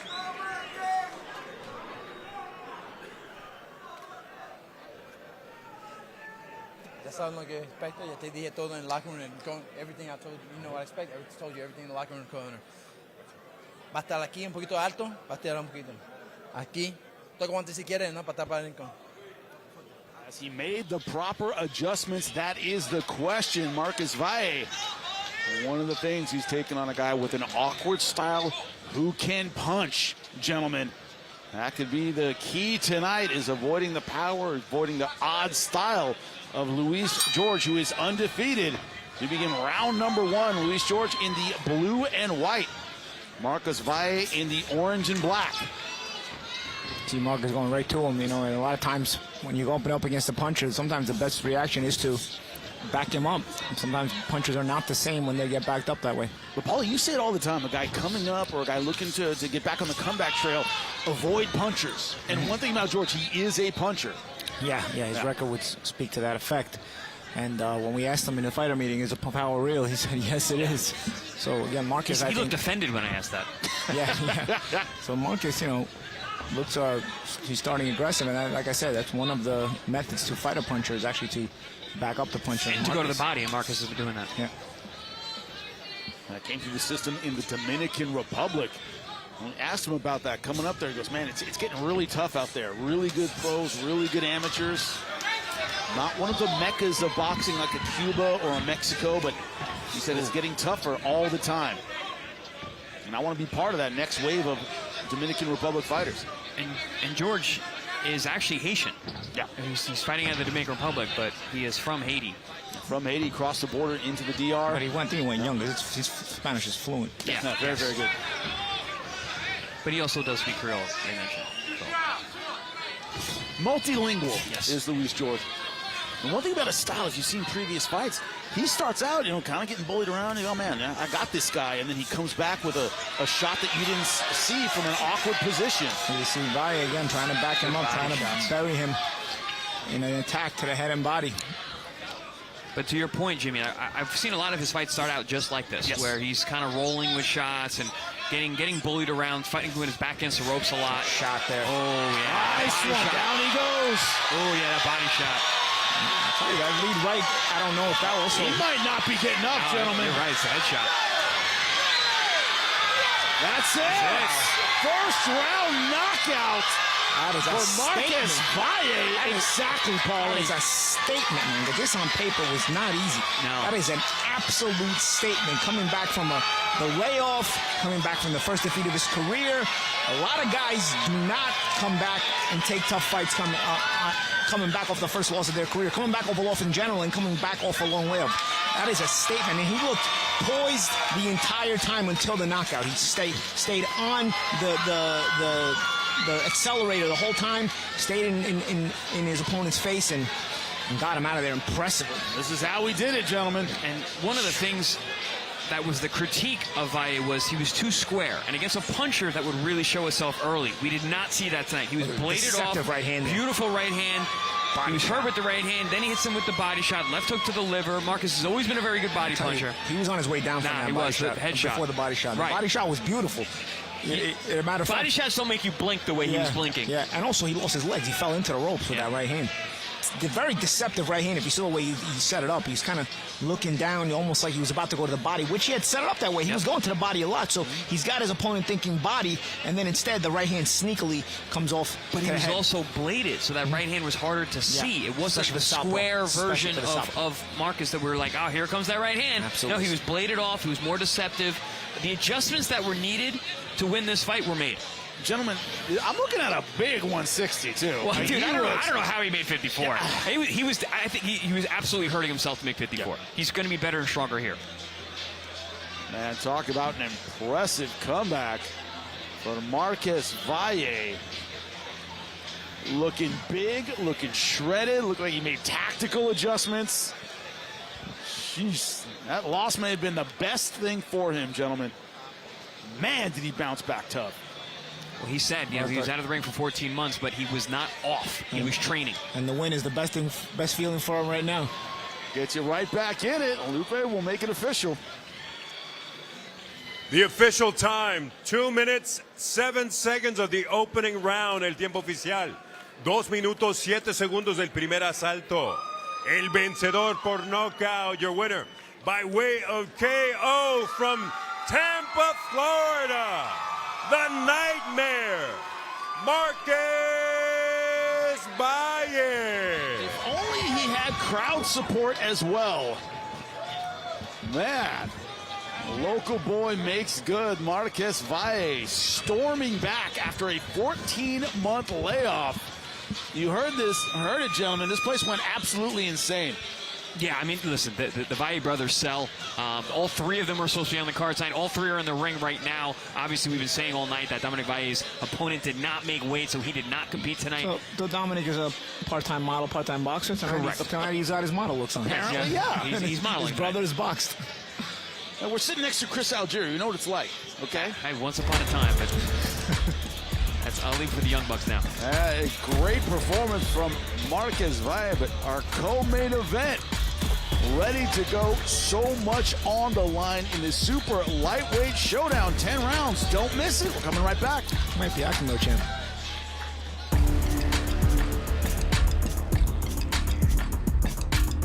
ProBox TV heads to the nation's capital on September 5th for an all-action fight card headlined by world-rated super featherweight contender Jordan White against the dangerous contender Rene Teles Giron. White, 19-1 with 12 knockouts, of Washington, D.C. is looking to earn his 16th straight victory. In his way is Teles, 21-5, 13 knockouts, whose world-class experience promises to give White his toughest test. In the co-main event, Suleiman Segawa will face Brian Acosta, 20-1, 8 wins by knockout in a 10-round featherweight showdown. While Brazilian lightweight contender Jonathan Cardozo faces Luis Torres Valenzuela from Mexico in another 10-round fight. The rest of the card will feature exciting prospects from the DMV region. Get your tickets now.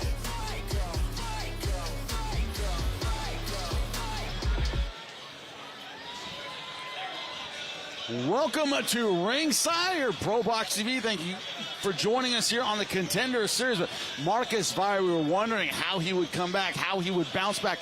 Physically looked great, tactically looked great, mentally looked great, and got the response he needed. First round knockout. That was impressive. Yeah, absolutely. I mean, I believe that this guy's actually a real player at 160 because at 54, I mean, I can't believe he was ever making that. He looked better. He looked physically better. He looked mentally stronger. He looked, everything was, I mean, he made the adjustments that were needed. He fought a very tough opponent.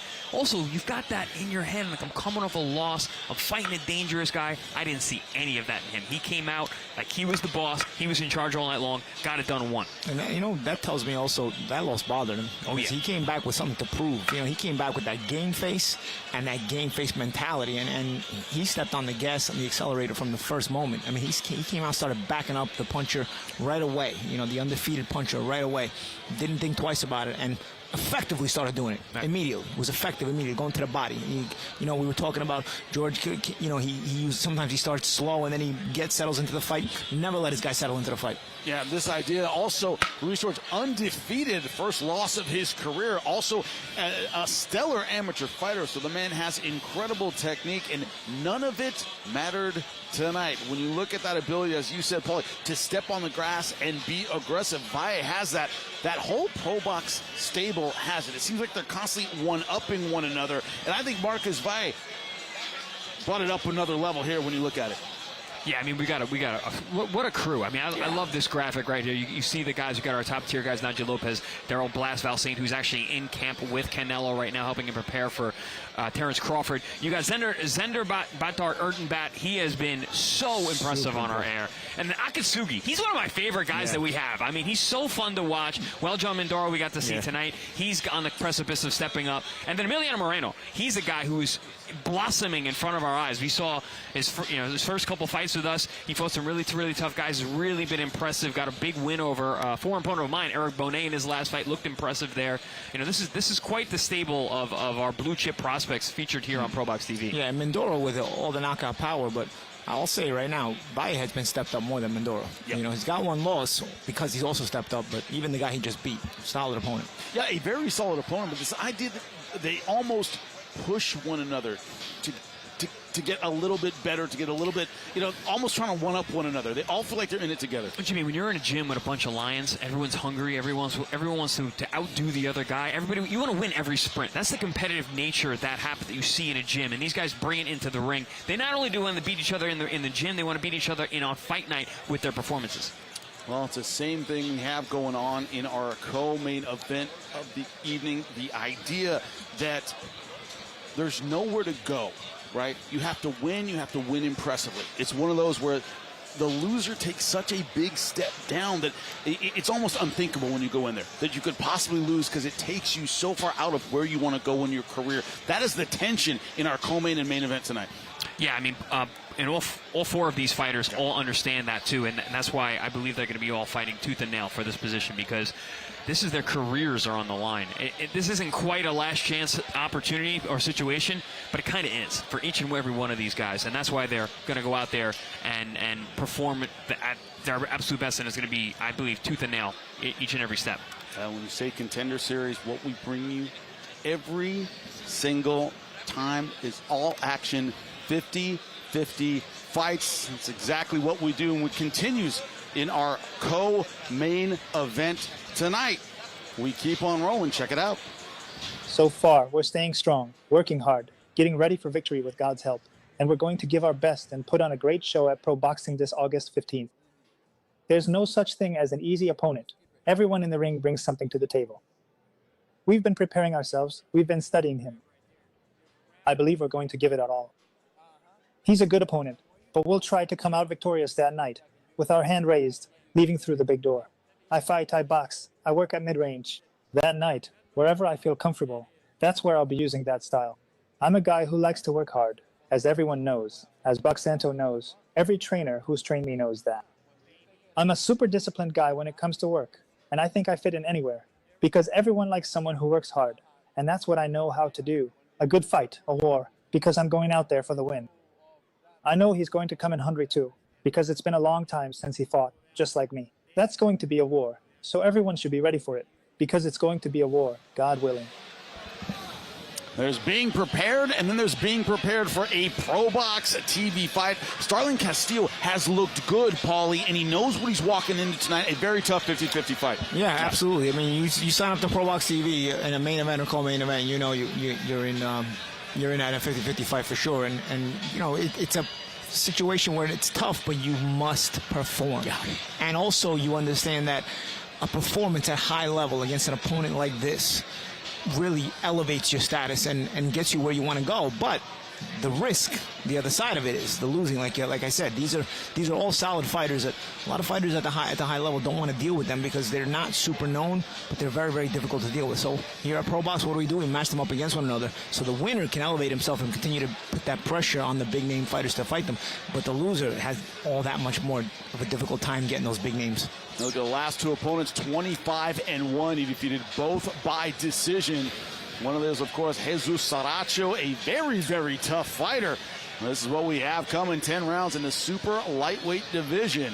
Starling Castillo from the Dominican Republic, 29, 4 years older than his opponent. He has a slight height advantage, slight reach advantage, and he's very, very good at using that reach. Can he do it tonight? Only one way to find out. Lupe, get us started.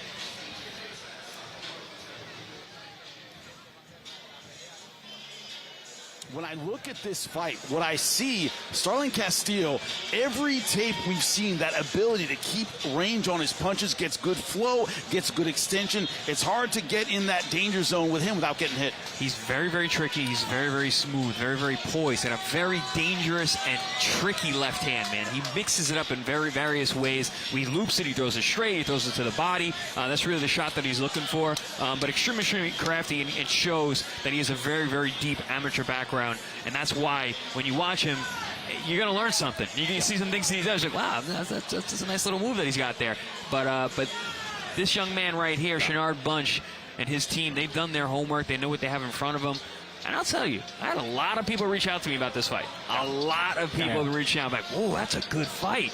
Like, "Oh, you can't believe he's putting up again." Oh, wow, okay, all right, boom, boom. So this is an excellent, sneaky co-main event. I'm digging the outfit too from Bunch. I like the style, but Shenard Bunch is one of those guys. We've seen tremendous physical talent from him in spurts, right? We haven't seen it all the way through. He's kind of making it all work. But when it comes to, as I said, physical talent, Shenard Bunch, one of the best. Yeah. And that's the thing I think people will notice tonight about the underdogs in our co-main event and main event is the reason that they are underdogs is because they've shown incredible ability, but at times they just don't show up mentally. So you can't rely on them to be your favorite. That's why they're the underdog. But if they show up mentally, you got a possibility of upsets here. Leads to a great co-main event. Lupe Contreras is ready to get us started. Co-main underway. We continue with the action inside the RP Funding Center, Lakeland, Florida. This is ProBox TV. This is our co-main event of the evening, set for 10 rounds in the junior welterweight division. Este es el duelo coestelar, pactado a 10 vueltas en la división peso welter junior. Los jueces, the judges, James O'Connor, Shammy Shipman, and Jacob Russ Sr. Presenting first, in the blue corner, he enters wearing white with red trim, presentando la esquina azul, vestido de blanco con vivo rojo, su peso oficial, 142 libras y un cuarto. He weighed in officially at 142 1/4 pounds. In 24 bouts as a professional, he maintains an outstanding record of 21 victories against 2 losses, 1 bout even, 17 victories coming by way of knockout. En 24 combates, mantiene un récord sobresaliente de 21 victorias, solo 2 derrotas, 1 empate, 17 victorias por la vía del knockout. Fighting out of Trenton, New Jersey, Shenard Showtime Bunch. In the red corner, wearing Dominican red, white, and blue en la esquina roja, vestido del tricolor dominicano, rojo, azul, y blanco. Being presented in association with Samson Boxing and weighing in at 141 pounds. Detuvo la báscula a un peso oficial de 141 libras. Esta noche entra el cuadrilátero en su 21º combate con un récord de 19 victorias. Solo una derrota, 13 de sus victorias por la vía del cloroformo. Tonight, he enters the ProBox TV ring for the 21st time as a pro with 19 victories against 1 lone defeat. 13 of those victories coming by way of KO. From Quina, Sueneo, República Dominicana, Starling Castillo. Our referee, Emil Lombardi. All right, we went over the rules in the dressing room, okay? I expect a good, clean fight out of both of you, all right? Pay close attention to my commands, touch them up, and wait for the bell. A little background here. My broadcast partner, Paulie Malignaggi, speaks Spanish. I understand a lot of Spanish. I was sure during the fighter meeting that I was wrong, that I wasn't hearing he had 631 amateur fights. So I heard you go, 631? 631, yeah. Real slow. Yeah. That is a number of amateur fights for Starling Castillo in the Dominican Republic. That is ridiculous. Insane. We start round number 1. Starling Castillo in, not surprising, the Dominican Republic shorts. Red, white, and blue. Right away, you see Shenard Bunch in the red and white. You see what you were talking about, Jimmy, the physical talent of Shenard Bunch. Explosive with that 1-2 right down the middle. Beautiful 2 upstairs as well. Oh, good left hook upstairs by the Dominican. Starling Castillo, of course, less explosive, but, you know, busier. Throws a lot of punches. Good technique. Doesn't get, as you say, over his skis a whole lot. Yeah, I mentioned that's pretty good balance. I mentioned that tricky left hand of Castillo, and in the fighter meetings yesterday, the camp of Bunch said, you know, we know what we have to look out for. I knew what he meant. It's the left hand, because that is the main weapon of Castillo, and you saw there again, threw it down low. Yeah, he threw it with some intent too. Yeah, he mixes it up really well. Straight, loops it to the head and to the body, and it's deceptive with the way that he comes in. Yeah, Shenard Bunch didn't talk a whole lot about tactics in our fighting meeting. Talking more about mental preparation. I'm more mature now. I'm trying not to start too quickly and then fade. I want to be consistent throughout the rounds. It's more about the mental side of the game. That's something that the camp was alluding to, and you've seen it on tape as well with Bunch. You know, a lot of times he starts out real fast, come out to an early lead, and then will tend to fade late in fights and allow his opponents to get back into the fight. You know, it could show a lack of focus during the fight. It could show a lack of focus during training. Could be a number of things, but they said that that's all behind them now. They are solely focused on what's in front of them.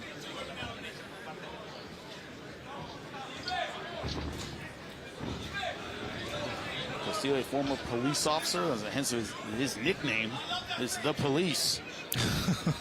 Great nickname to have, in case you're wondering where that came from. See the different styles. He's Bunch, you can see that athletic style, you know, very twitchy and reactive. While Castillo, sort of a rangy awkwardness to him, you know, plus he's a southpaw. It reminds me of former WBA world champion Alberto Puello, another Dominican. Tall, long, kind of awkward. Shenard Bunch out of Queens, New York, East Coaster. You guys know a lot about the people he was training with, the camps he was in. Nice, sharp right hand. No, Bunch, one of those guys, a ton of potential over the years. People were excited about him. Took a couple losses and draws along the way. Not quite living up to that potential, but here he is.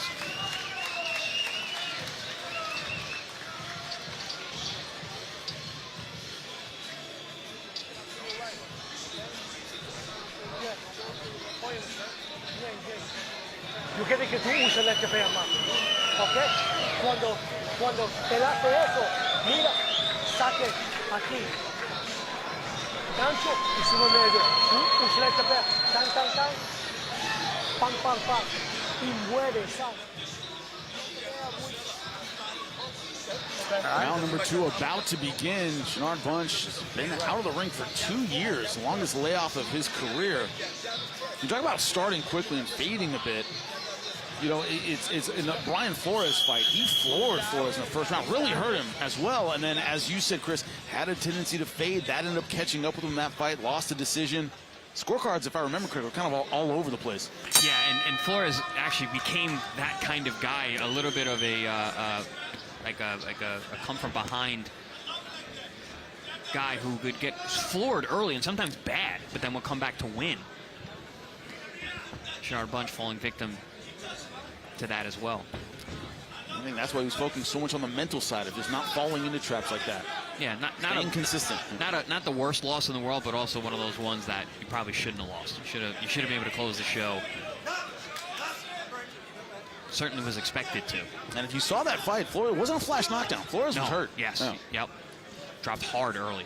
Yeah, you can see the explosiveness of Bunch, and you can see how he would you know, get that hurt on guys, especially early on. It's a matter of whether the explosiveness is going to remain late in the fight. That's been sort of the question mark on Bunch, right, guys? Yeah, and that's something that I think the coaches were alluding to, that learning how to pace himself for a 10-round fight, because a 10-round fight's a long time. That tricky left hand. You see Bunch tried to go underneath it, but Starling had already thrown it down low. Body shot turned into a headshot real quick. Starling Castillo coming off a long layoff as well after the Jesus Saracho fight, but it's one of those things where, you know, if you're waiting around, I don't want to start too quickly, but also Castillo's one of those guys, he throws a lot of punches. It's easy to fall behind in rounds just because of his activity. Castillo's the kind of guy, though, who builds as the fight goes on, though. Once he finds his rhythm, you see him, he starts kind of slow. He analyzes what's in front of him. Guys with a lot of amateur background, big amateur background, you see the eyes. Look at the eyes of Castillo. He's seeing everything. He's taking in the data. And he tends to pick it up as the fight goes on, which is why that Saracho fight was such an excellent fight. Because Saracho normally starts fast and tends to fade. So we had opposite fighters on that night, and turned out to be a really good fight. Man, real contrast in styles. Clashing heads there. Gotta be careful because Bunch looks to, you know, use that athleticism to time you. But, you know, what I noticed about Castillo, and having been in New York gyms with a lot of Caribbean and Latin fighters, there's an awkwardness to Castillo which makes him difficult to sort of catch him with you know, the trademark timing of an athletic fighter. So he's got to, I think Bunch has to do a better job of maybe, you know, initiating first and trying to just set up Castillo, put him on the back foot and just, you know, initiate offense instead of trying to set him up for sharp counters. Seems like for a low shot there. It's like Bunch is jabbing at times and then looking to see if Castillo reacts to something that he can counter. But the reactions are a bit awkward, and Bunch is having a hard time, you know, getting the timing of it. He's not getting hit a lot either himself, so the fight is close. But Castillo's got such a funny style because he's awkward, but he's also very smooth. I don't know how you can do that, but he does. He's very relaxed, very calm. Nice jab there from Castillo. No fat on that punch.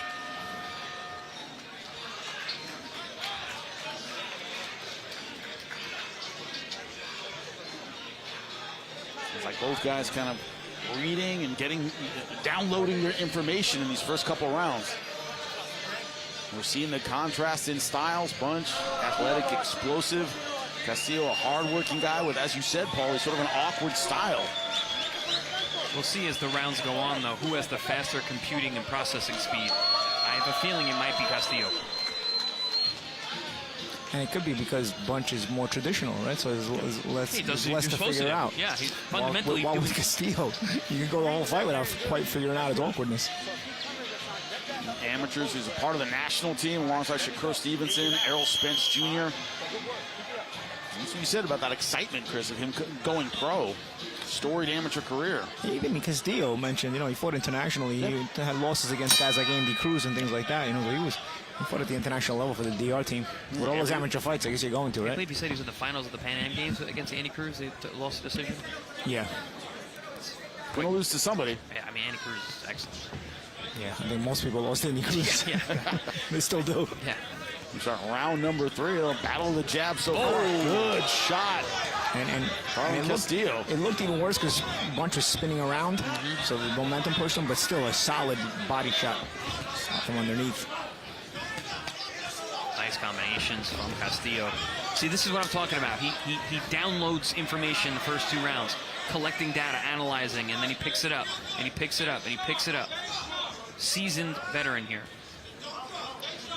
He's wiry too, man. It's just dangling. It makes the delivery awkward because he's not super fast, but then again, it's quicker than it might look because of the wiriness and awkwardness.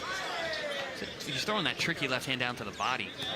Like it seems like a kind of a dangerous punch, especially from a southpaw, because of the danger of clash of heads. But he times it well. Yeah, Bunch trying to get in, be a little bit more physical. You see them. You can't see the feet on the camera there, but they were fighting with that lead foot to try and get dominant position.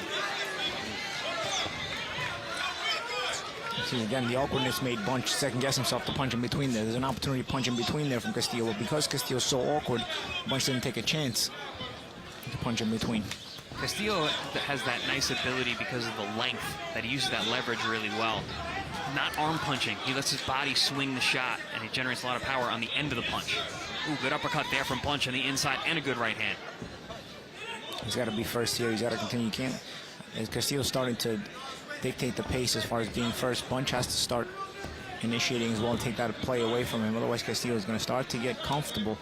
And if he's first and he's comfortable, especially with the awkward shot selection, it could make things difficult for Bunch. That's how it always is with awkward guys. You have to be first. You can't let them get comfortable. Because then you're guessing, because they're doing everything wrong. Like you expect, I'm going to do this, and I'm expecting them to do that, and they do the opposite.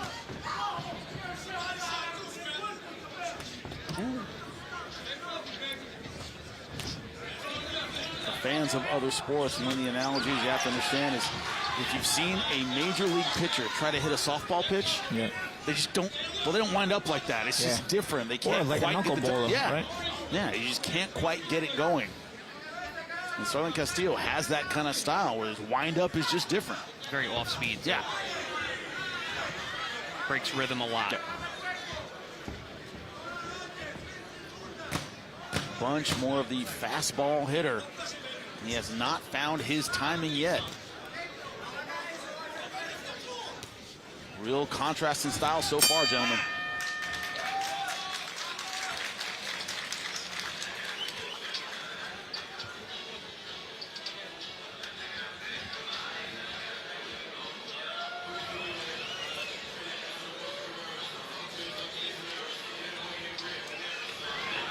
Derecho con el otro chapea, porque él siempre jalando para atrás.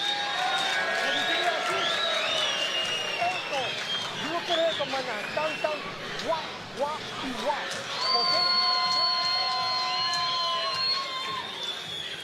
Getting ready for round number 4.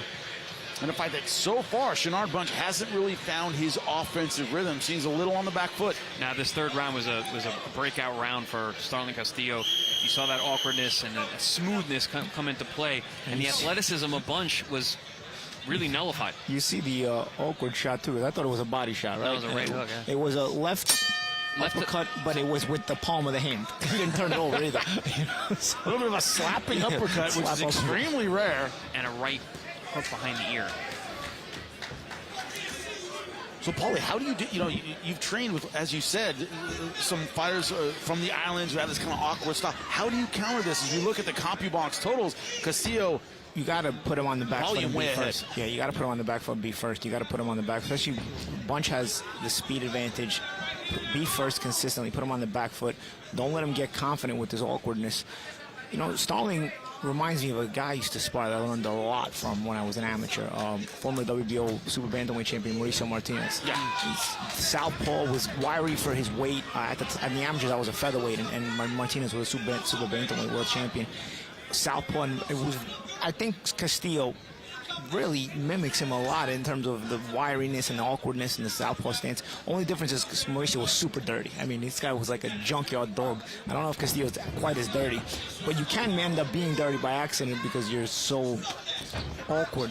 But you gotta, these are learning fights, but at the same time, I don't think Shenard Bunch is in a position to be able to learn with an L tonight, man. He's got to make the adjustments in the ring on the fly here. Shenard's athleticism has been completely nullified at this point. He's second-guessing himself, so he's taking off the speed because he's missing and he's getting hit.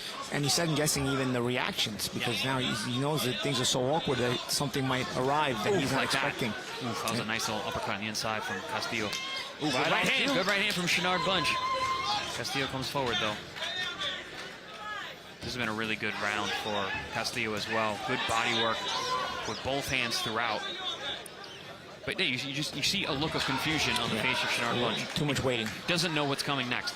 Too much posing, too much waiting, and in the meantime, Castillo's recognizing this, downloading this, and saying, "You know what? I'm going to keep the pressure on his neck, keep him uncomfortable." Looks like Castillo growing in confidence.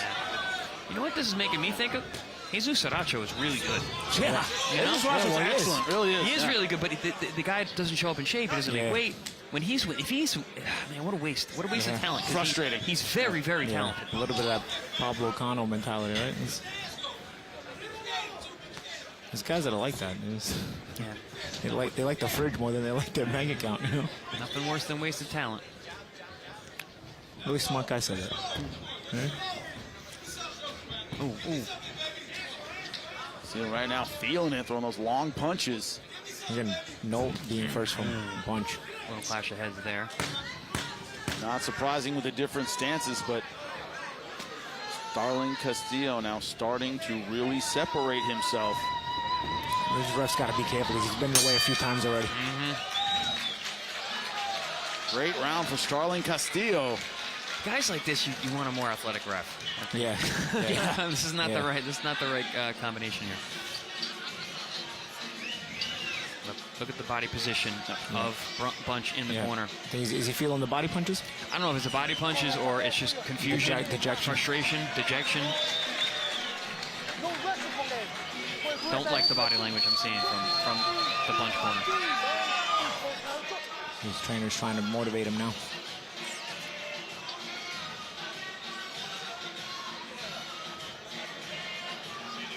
Looking good, all right? You're not doing bad. Give me a little bit more. Last two rounds have been pretty dominant from Castillo. He's really started to run away with it. Analyzed, downloaded data for the first two rounds, and the next two rounds really put everything together. We've started to see the separation, and now it is up to Bunch to show what he's made of. And Castillo came out of that corner looking very confident. Looks ready to go. So again, round number 5. Don't forget, post-show, you're going to hear from Lamont Roach Jr. Give us an update about his possible rematch with Gervonta Davis, how his future is looking at 135 pounds, and speaking of the weight class, where he wants to stay. That's going to be post-fight tonight. Lamont Roach Jr. about his future.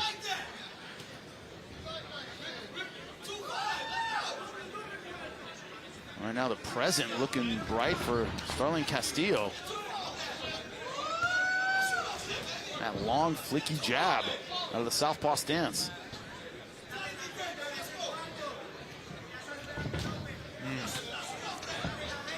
And that tricky left hand, it comes from so many different angles. Power punching. Look at the stats right there, 35-5, an absolute wipeout for Starling Castillo. Wow. 0 power punches landed in round 2, a total of 5 power punches landed by Bunch.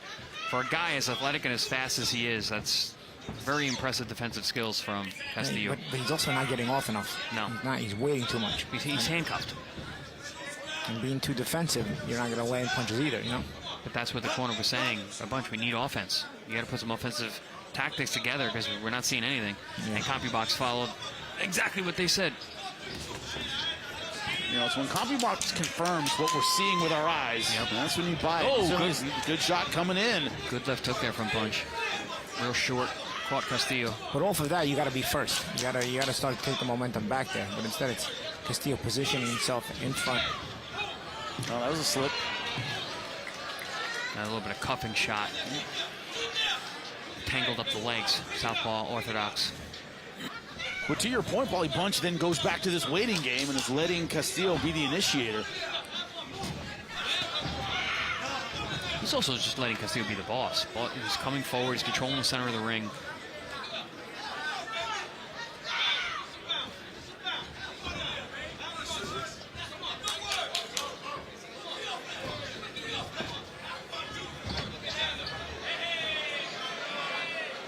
Shenard Bunch thinking double leg, but this is a boxing match. Head went a little too far low. And Bunch is at the halfway point with a lot of questions to answer as we move into the second half of the fight. Yeah, that's the difficulty. Oh, nice uppercut through the center, but he's in a position where he's got to come back in a big way. But he lands a punch and pulls straight out. Yeah. Either you got to follow it up with more punches or you got to step around. Good combinations to the body. Not a lot getting through, but very active from Starling Castillo. Smart way to end this round as well, because this is somewhat of a close round. But Castillo is pouring in on late.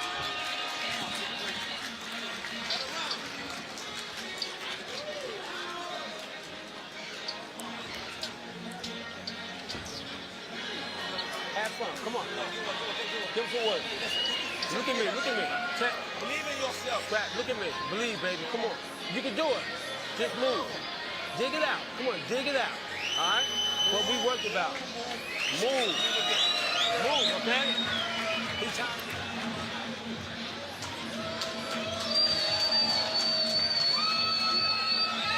Well, Packers reached the halfway point of this fight, scheduled for 10. Shenard Bunch hasn't fought a southpaw in 4 years.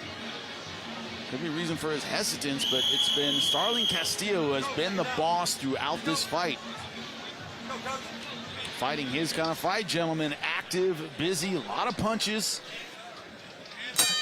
Awkward, but making it work for him. It's kind of his MO, no? Yeah. Awkward, but makes it work.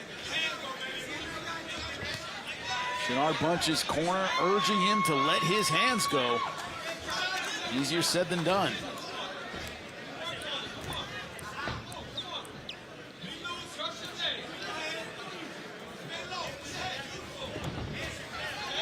A lot of probing there from Bunch, but he couldn't get it, the reaction he wanted to be able to open up the harder punches.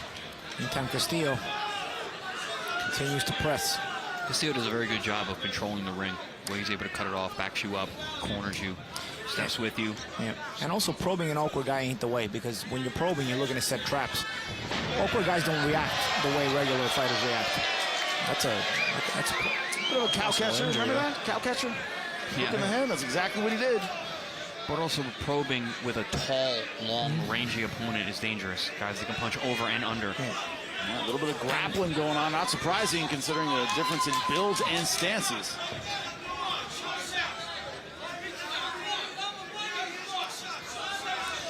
Starling Castillo has had no problem initiating from the outside. Getting a little messy here. Almost had to catch these two. Yeah, Shenard Bunch initiating a lot of these clinch. A little frustration, guys, you think, from yeah, could be. Yeah, I mean, between the body language that we saw in between rounds and the fact that he's having trouble figuring out the puzzle that is Starling Castillo. And something we haven't seen much from Castillo, he's fighting well on the inside like this. Yeah. These good short punches to the body and to the head. Castillo doesn't tie up. Yeah. That's not him.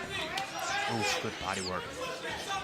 Stepping But also uppercuts. Bunch is not answering enough to even force him to think about tying up, right? I mean, he kind of can lay in front body of shot hurt Bunch. Yeah, he can lay in front of Bunch and the left uppercut to the body. Nice hurt Bunch. uppercut.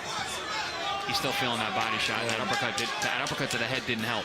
And Bunch said, "Let me get off these ropes." Shenard Bunch, an explosive, athletic fighter, but that athleticism goes away real quick when you take a couple of big body shots. Castillo's been really tricky with the body work on the inside. He bangs this, the flanks. He'll stick shots up the middle.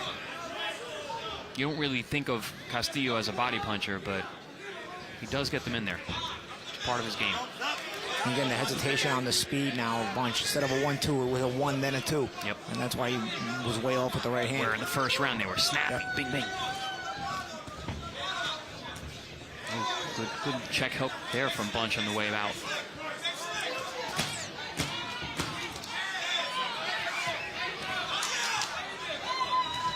Notice how when Bunch punches back, Castillo steps in and smothers it. Yeah. When Castillo's throwing, Bunch stays where he's at.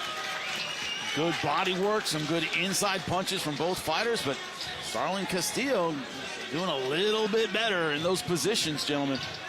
There's some of that body work as Bunch was trapped in the corner. That was the uppercut. Ooh, that was that nasty uppercut on the inside. just preceding that with some good body work that froze Bunch in that corner.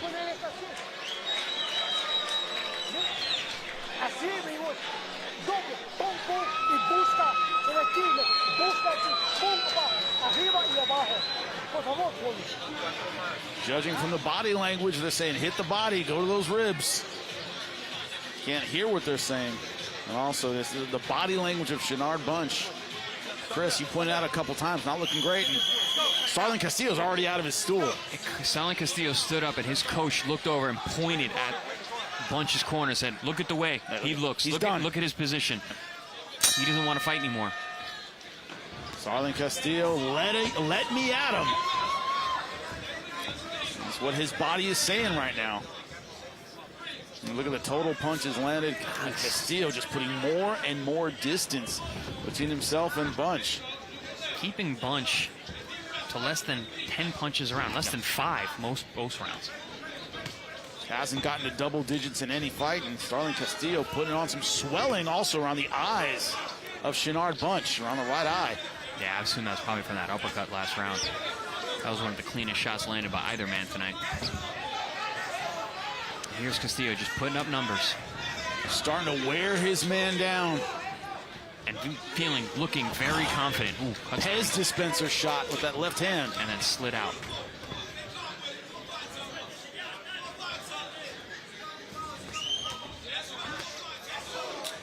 See, Castillo never breaks position either. When Bunch throws punches or even lands punches, Castillo's position is to be right there, continuing to mentally pressure, and then bring the physical pressure behind it like he's doing there.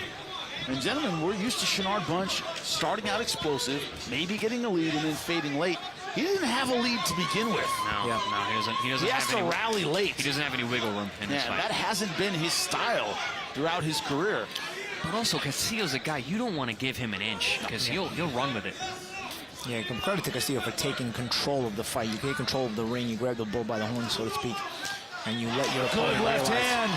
he's not going to win tonight. And this is the kind of fight it's been. Champ, this was a 50-50 fight on paper. Castillo took the bull by the horns right away. Yeah, I thought Bunch had a really good chance of an upset, and really he has never really been in a fight. This is the kind of performance you want to have on ProBox TV. You're in that 50-50 fight and you dominate it. This is the kind of thing where Castillo can clamor for a big opportunity after this. Gentlemen, sometimes the numbers don't tell the story of a fight. They certainly have tonight. Yeah, Bunch is taking a lot of punches. And he's just standing there. He's not really... It's your turn, my turn for him. But Castillo's taking any turn he wants. Well, you saw the right hand pop the head back of Castillo, and he stands there and lets Castillo get right back into it. Yeah. And you start to wonder, with the way the fight's going, with Castillo against some of the bigger names in the weight class, can make some interesting fights. Yeah. He's no easy task for anybody. Oof. Yeah, he doesn't do any one thing spectacular, but it's. But he does everything awkwardly and effectively. And in totality, it's a very difficult style. And mentally knows how to control a fight. And he knows how to convince the opponent that he's controlling the fight. It seems like he is getting stronger. Warning from the referee with 2 rounds left to go. Castillo seeing everything go his way.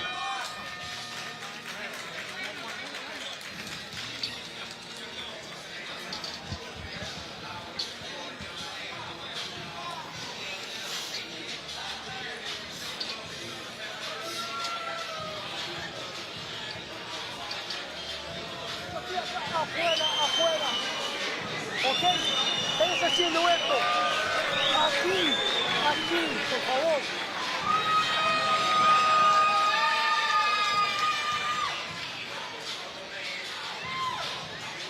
3 rounds remain, and this one's scheduled for 10. And this is any indication of how those rounds are going. It's going to be a tough loss for Shinard Bunch. He has to turn something around, gentlemen. He does land shots here and there, but they're few and far between, and there's zero follow-up. In fact, the follow-up usually comes from Castillo when he gets hit with a good shot. And I think that's been demoralizing for Bunch. I was just going to say this. You're taking the words out of my mouth again. Did we just become best friends? The mind meld. Karate in the garage? You have to call me Dragon. Round number 8. I was going to say how demoralizing that is. And yeah, Champ says it before me. Starling Castillo looking absolutely fantastic. As you said, Paul. Oh, that was tricky again. You think he's going to the head, and he takes it to the body. And at this point, good body shot there by Bunch. Returning fire a little bit. At this point, it's almost like disrespectful. He's just walking Bunch down casually. But I think Castillo just got hurt their body, though. Yeah. First time I saw him kind of like slow down and breathe. That's where you want to see Bunch try to capitalize on, right? Some good shots there. Maybe he got a good tongue lashing in the corner, but Bunch holding his ground here and putting some good shots together here this round so far. I think Castillo's hurt. I think he got hurt to the body. This is the he doesn't look strong, and he's getting hit with shots. Took a second to recover. Maybe this is the approach Bunch needed here. You know, phone booth, block and shoot. He didn't do a lot of shooting back on the attempted blocks there in the fight. He was too defensive-minded. Now Castillo trying to put him back in that defensive-minded position. Maybe he's convinced him of it as Bunch is starting to walk away. Castillo fought himself back into the dominant control. Tell you, the first 30 seconds of this round, Bunch was onto something. I think he went away from it. He allowed Castillo to come into him otherwise. Now good shot from Castillo, putting Bunch up against the ropes. You know, it is also, Bunch has been so inactive the last couple of years. This is a really tough style to step back in with. An awkward volume punching southpaw. Who's very skilled. He's very, very skilled. And he knows how to win a round. He knows how to fight a fight. Oh. Oh! Good right hand. And he needs to follow that up. But he's winging shots. He should follow it up with the skill set that he's got. You know, put the speed behind it. Go to the body. Might be the most that Starling has been hurt. Absolutely. Castillo's eating some big punches here. Does Bunch have it in him to put punches together here? To select the right punches and put them together. I would say the best moment of the fight so far for Shinard Bunch. I think that was the best punch landed by either man all night long. That was a huge right hand that got the attention of Castillo. But look at Castillo recognizing the psychology to push Bunch back, take control right back again, and take away the confidence from him. You know what it is with Castillo? It's maturity. Yeah. Very, very mature. It's all that experience. Yep. Because the talent, the explosiveness, the speed, the power of Bunch is on display when you see those shots that rock the head back. Certainly a competitive round. I'd love to see the CompuBox on that. I mean, by the numbers, that's got to be the best round of the fight. Yeah, for Bunch had some really good eye-catching shots this round. Boom. Talk about eye-catching. Bang. Castillo's got a pretty good chin, because that was a rough way to get hit with that shot, because he was turning into it as if it was going a different way. You saw Castillo wobble a little bit as well. That shot didn't just catch him off balance. That shot hurt him. Problem is, as we get ready for round number 9 to begin, is that Shinard Bunch is in a serious hole when it comes to the judging, and look of pain on his face in the corner.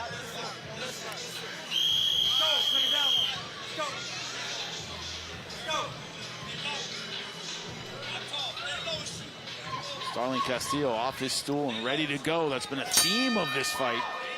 But Bunch's body language in the corner looked a little better that round. You know, we started landing some punches. When you can't hit a guy, there's nothing more demoralizing.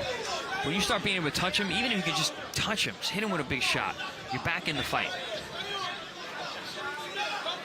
If you can't hit a guy, you can't win. But as long as you can touch him, there's a chance. And for the first time, Bunch getting into double digits in power punches in round number 8 with 11. CompuBox confirming what I was saying. That had to, by the numbers, that had to be the best round. And Castillo hit him with 11, but I think the more meaningful shots, you could argue, came from Bunch. So could be the first round that went to Shinard Bunch. I don't know if it's the first. Those first two were a little bit close, but definitely a Bunch round. Yeah.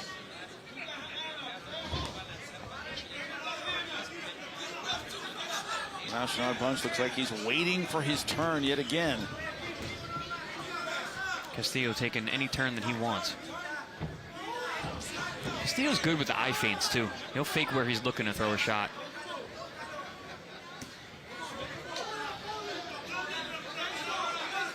Again, waiting. Stop, wait.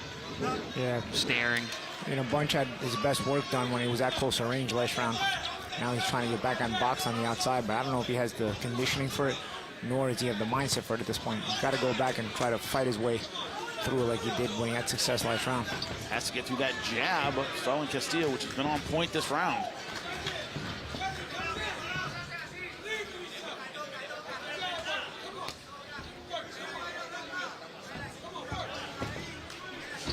I mean, there are opportunities because Bunch can punch, he's explosive, and Castillo is fighting with a, I would say, a lot of ego. He's still right there. He's there. He's still trying to make contact and be in range. He's not holding on to the lead.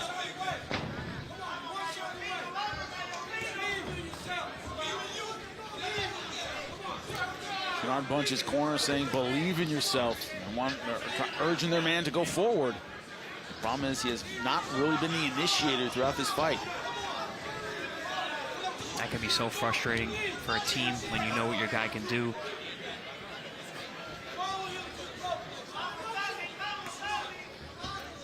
Because you can see it. You can see the talent of Bunch. You can see the way he punches, the speed, the power. But it's just not, it's not enough, not put together the right way. At least not tonight.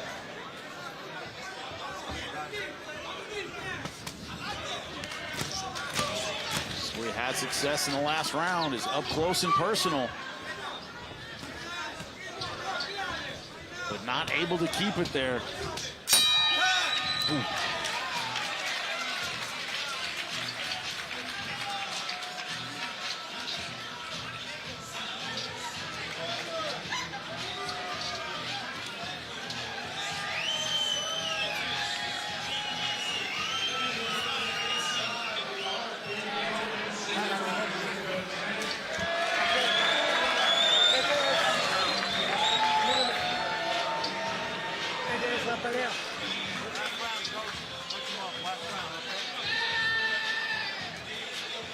The 10th and final round. Can Shenard Bunch come up with something? But we're coming up September 5th to Washington, D.C. It is hard to find, not just a bad fight, it's hard to find a bad fighter anywhere on this card. So incredibly well matched. No B-sides on this card. No, absolutely outstanding. White versus Teles, our main event. Sagawa versus Acosta in the co-main. Ryan Acosta, I guess, against Ramon Cardenas in Texas. Great performance. He earns his way back to ProBox TV. And now round number 10 of our co-main event. Starling Castillo has boxed an incredible fight tonight. Shenard Bunch has not been able to find his way in offensively except in spurts. Only got out of single digits one time. Interesting in terms of power punches in this fight. Interesting to see these guys embrace at the start of the 10th round, not just touch gloves. Shenard Bunch's face swelling up badly at this point. He looks like the fighter who's been hit more, for sure. Well, he certainly has. And continues to be. And no response to any of that again. Castillo's awkwardness and timing has, forced Bunch's defense to be full defense and not attempt a lot of counters. I get the feeling, though, that Castillo will do just enough this round, and if Bunch doesn't fight back, he will do very little. Yeah, both these guys are making that in the bag. They're making that silent agreement. Yeah, well, it's round 10. Castillo's got it in the bag. It's more up to Bunch, right, to try to finish it, try to get that grand slam in the last round. Well, his athleticism has not been really a factor in this fight. We knew that was his advantage, the athleticism, the speed, and it's been effectively negated by Starling Castillo. Oh, shot there. The corner of Bunch at the fighter meetings, the coaches were saying he's got a really high boxing IQ, but he's got a professor in front of him that knows more. He's been outthought here. He's got to fight back here.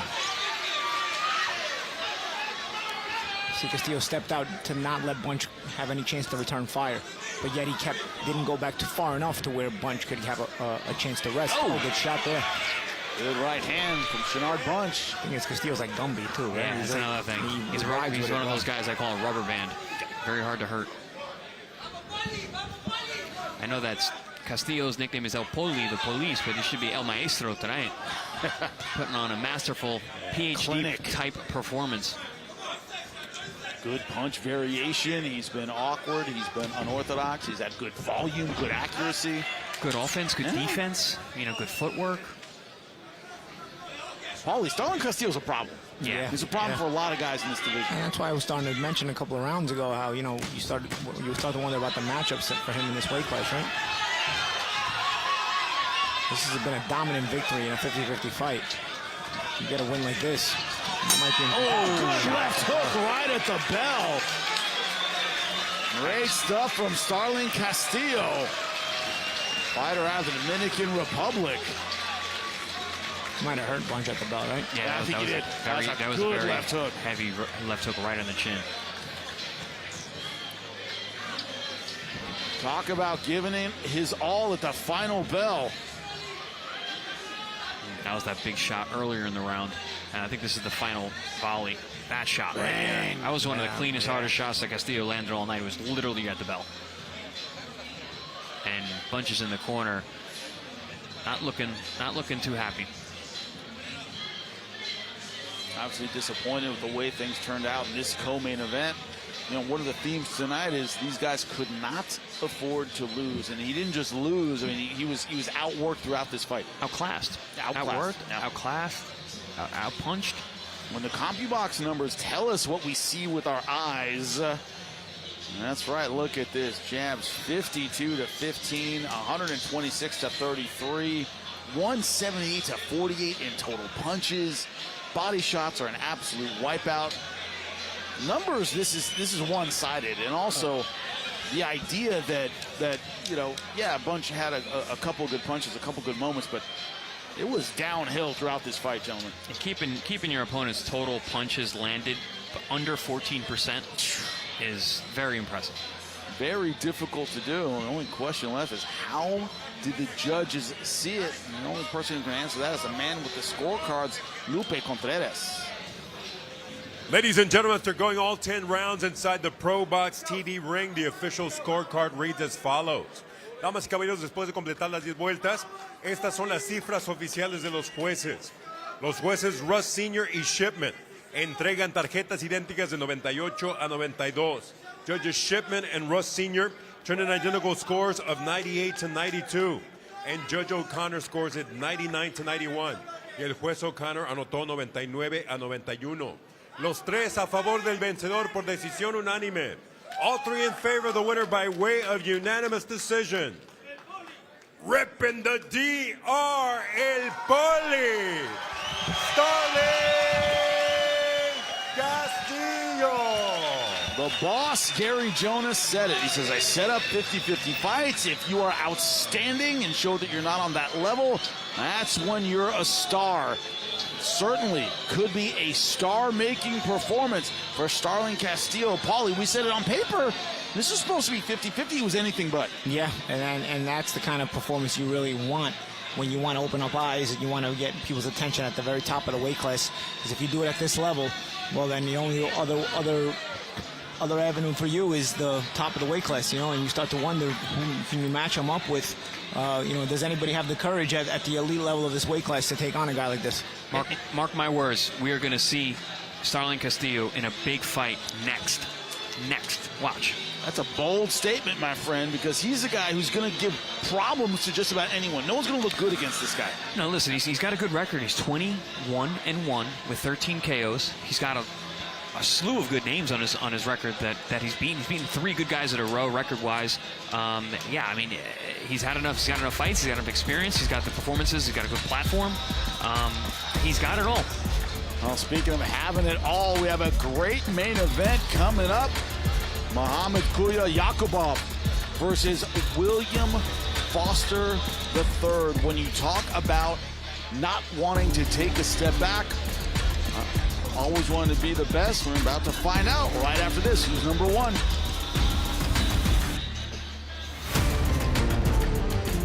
ProBox TV heads to the nation's capital on September 5th for an all-action fight card headlined by world-rated super featherweight contender Jordan White against the dangerous contender Rene Teles-Giron. White, 19-1 with 12 knockouts of Washington, D.C., is looking to earn his 16th straight victory. In his way is Teles, 21-5, 13 knockouts, whose world-class experience promises to give White his toughest test. In the co-main event, Suleiman Segawa will face Brian Acosta, 20-1, 8 wins by knockout in a 10-round featherweight showdown, while Brazilian lightweight contender Jonathan Cardozo faces Luis Torres Valenzuela from Mexico in another 10-round fight. The rest of the card will feature exciting prospects from the DMV region. Get your tickets now.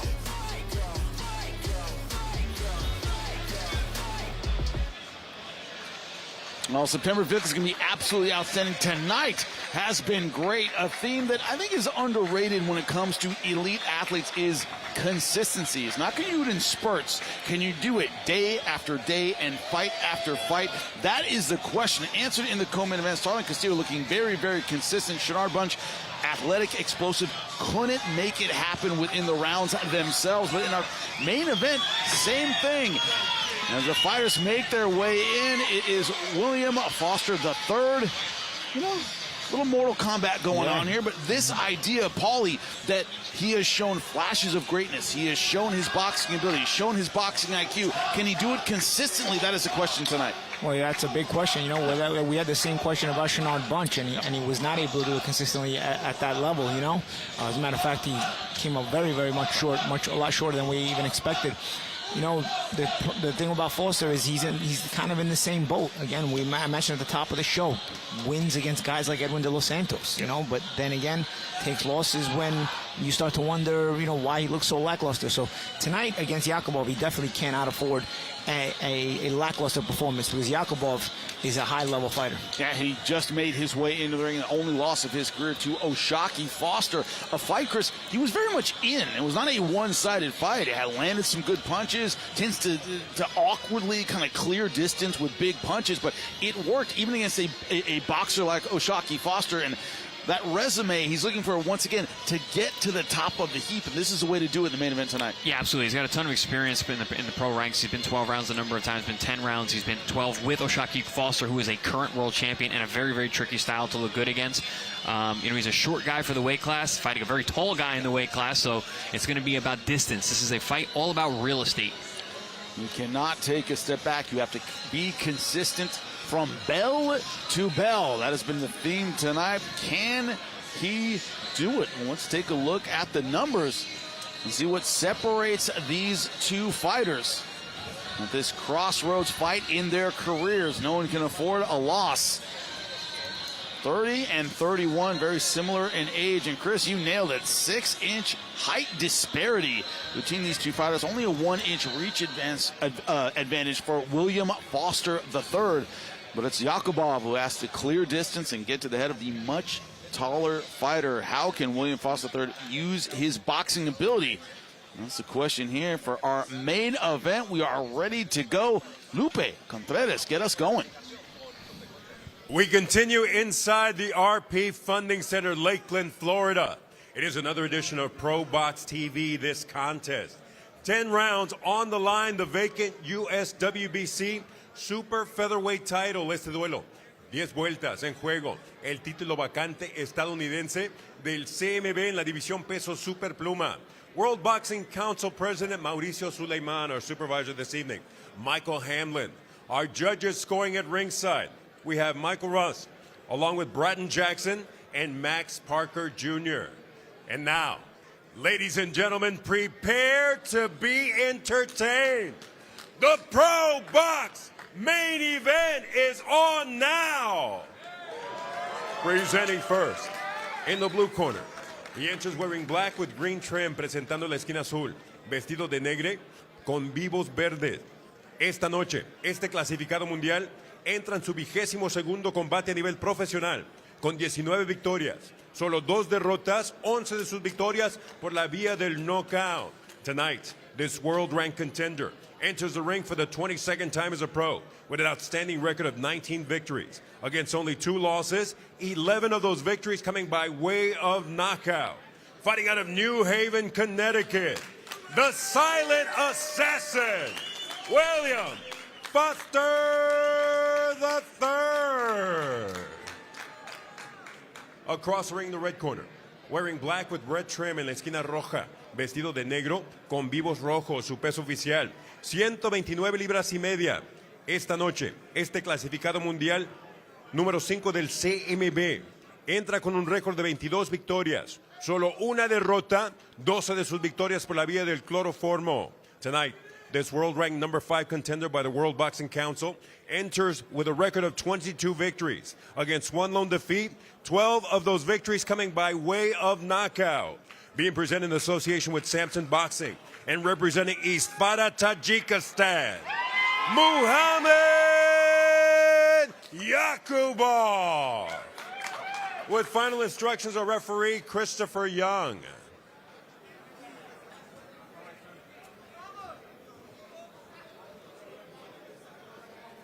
Okay, gentlemen, everything up here gonna be good. This gonna be good as well.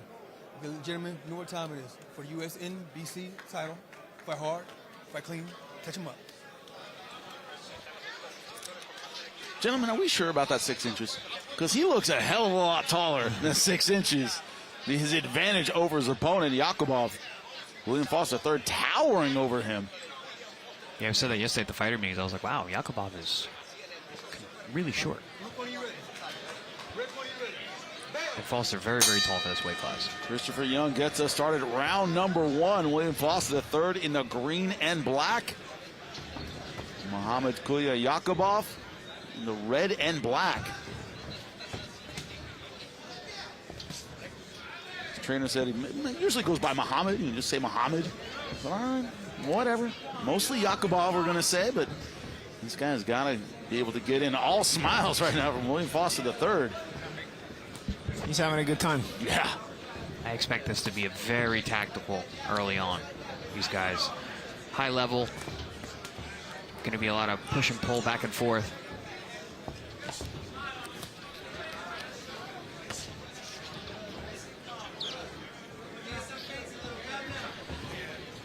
Yaqubov not having a real extensive amateur career, according to his coach. So he's kind of developed a style that is A, for the pros, and B, a little bit awkward, Paul. As you say, guys who don't develop in the amateurs kind of have to make their own style, and he's definitely done that. And it tends to be a style that's difficult to time.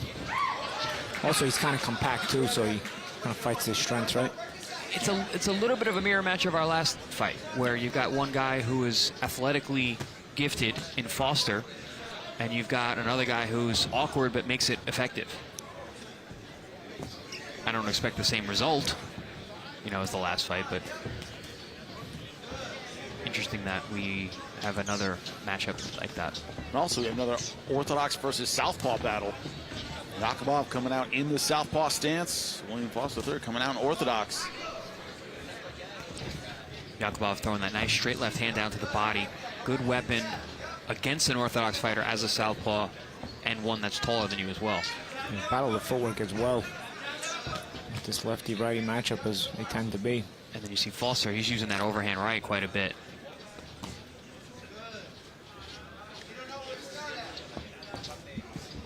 Silent Assassin coming out in what looked like to be Reptile from Mortal Kombat, the green ninja.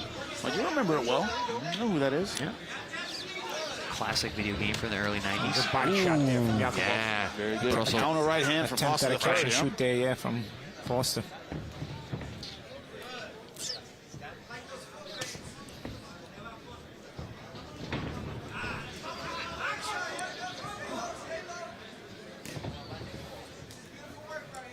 As you expected, a tactical battle. So far, that's what we're seeing. Both guys trying to find their range.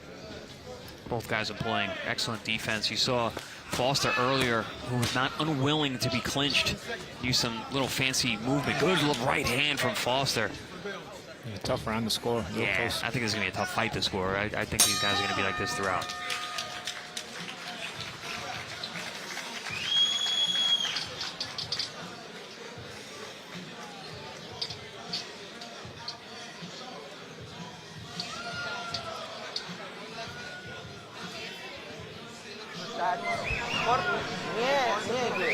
here, here. You understand? Every time you attack, he's staying low. Jab, jab. Take him out, sneeze, sneeze, then corpus. ¿Eso? You get in position, you dig that body with the right hand, okay? He's confused. Keep him guessing. Good job. Get up, baby. Good shape. Welcome back and ready for round number 2. Talk about William Foster III and how he came up. Suleiman Sagawa, Donald Smith, Edwin De Los Santos, all undefeated until they were beaten by Foster. Good timing on that right hand. That's what he's so good at. Is we talk about that physical ability. His timing's good. His footwork is outstanding. It's been his activity level, and I don't know how to say it, Paul. Maybe his effort level and his losses that has surprised everyone. Yeah, that's been what it is, you know. And I think so far in round 1 we saw 2 guys that were pretty locked in. We're trying to figure out who's going to be able to grab the bull by the horn, so to speak, in this fight. Yeah, Foster at his best is a real problem for anyone in these weight classes. I'm talking championship level. But the inconsistency leaves you questioning, where can he really go? How high can he soar? The body shot, yeah. Yaqubov, I tell you, he's got these little foot feints that also close range pretty well for a short guy. He fights this in and out style against a tall guy pretty well. He needs to be, because he's not very explosive. He's not Manny Pacquiao. He's not like flying over the critical distance line. He's pretty smooth with it. He's very tricky. And he has that sidestep to the weak side of Foster that tends to work and create angles for him. Ooh. And sometimes he takes it, and sometimes, like right there, instead of taking it, he shoots punches back. So hard to get timing on him as well. But he also moves his head well on the way in. He doesn't stay on the center line. Talking to his coach at the fighter meetings, he said we were trying to train him to stay in the pocket. He had a little bit of what we call an amateur style, where he's, you know, kind of in and out. He would hit and then go out again. We want to get him comfortable in the pocket. But so far, kind of reverting back to that style his coach was talking about, where he stays in there for a second. Somebody lost a patch. Punched the ABC patch right off. This young Frizz beat it right out of the ring. That made it to like the 6th row. Good right hand, double right hand there from Foster. Nice souvenir for some lucky fan.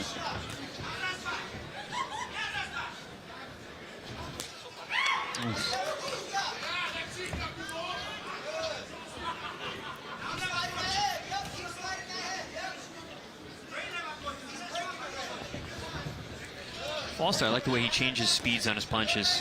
Does a couple flicks and then throws a fast one down the middle. Good changeup. I like the body work, though, from Yaqubov. Yeah, both guys have been reliant on certain things that they've both done well. Still, nobody's taken the bull by the horns and really taking control of the fight yet. Oh, yeah. A lot of jockeying for position. Yeah, not a lot of separation so far in this fight. No. And a lot of shots are not landing clean, and the ones that are because some power is being taken off them in order to, get accuracy on them. So they both have very solid defense. Yep. No one's getting hit very clean. Last time out against Brandon Benitez, that was in D.C. on our air. Foster looking very good in that fight, kind of controlled it from the beginning. Yeah, Benitez was super tough, man. He took a lot of damage that fight. Oh, nice right hand. I like that. Gets his head off line, puts that right hand. That we did at the end of the first round, too.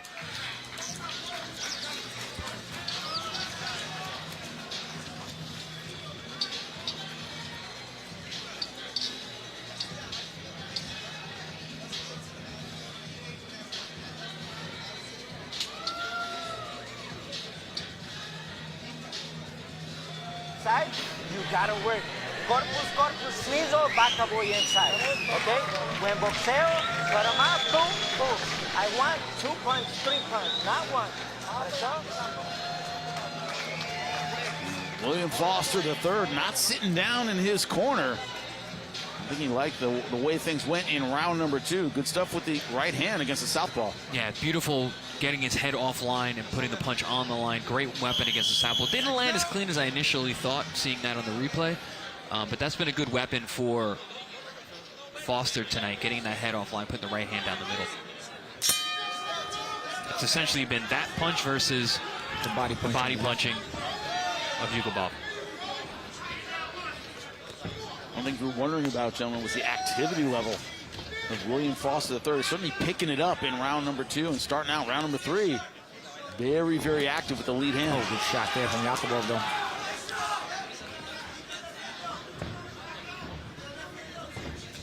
This strikes me as the kind of fight that is going to be decided in the second half. So you're talking about a mobile referee. You see Chris Young getting around there? Slick movement. This is what we need. We need a mobile, athletic referee for guys like this. They are moving quite a bit.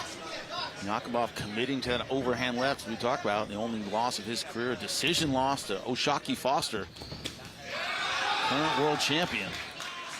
Again, that's been a good weapon for Yaqubov, that left hand to the stomach, right? Oh, yeah, that's been his most consistent weapon. And Foster been a bit more varied, but again, he's, in order to land and be successful, he's had to take some steam off the punches to, you know, make sure he's accurate. While Yaqubov, when he throws, seems to be putting more mustard on the shots. That's something that the corner was talking about in the fighter meeting yesterday about Yaqubov. He hits harder than his record would suggest because of the amateurish style that they're trying to break. 22 wins in his career, only 12 knockouts. William Foster III has 11 knockouts in 19 wins. Also trying to mentally press Yaqubov, taking away space. But also Yaqubov's working a lot harder. Yeah, that's what I'm saying. He's putting. I think that mental pressure is making him step a lot. I wonder if that's going to take effect in the second half of the fight. Let me ask you this, Paulie. Have you ever met anybody from Tajikistan who wasn't in great shape? No. None of those Eastern European guys. I tell you, those guys, they're also like weirdly strong too. Yes. Yes. We talk so much about the mental pressure heading into this fight. Neither fighter can afford to lose, but you know, William Foster says, you know, it's in everybody else's head. Like, to me, this is just another fight. I know what I need to do. He certainly has the right attitude. He's not putting too much on his own shoulders. Ooh, nice tricky body shot there from Yaqubov. Left hand. That's another thing. You wonder if the body... Oh, good combination there. I wonder if the body punching of Yaqubov is going to pay dividends in the second half of the fight. I mean, you got a guy who's as tall as Foster is. And Foster has a short reach, actually. 68-inch reach for 5'10". Kind of leaves a lot of real estate to hit down low.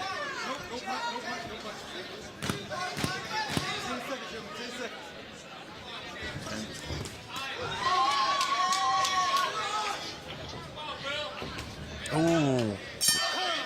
Great hand from Yaqubov.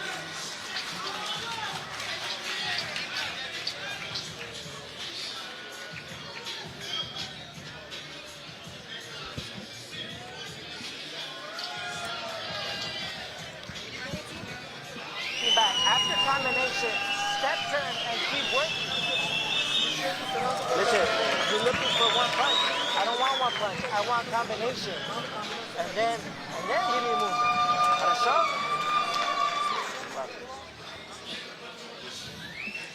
Welcome back to round number 4, ready to get underway. Don't forget, and we hear from Lamont Roach at the end of the show tonight about his future, his possible rematch with Gervonta Davis, what weight class he wants to continue in. News about his career, you'll hear it here. Don't go anywhere after the fights are over.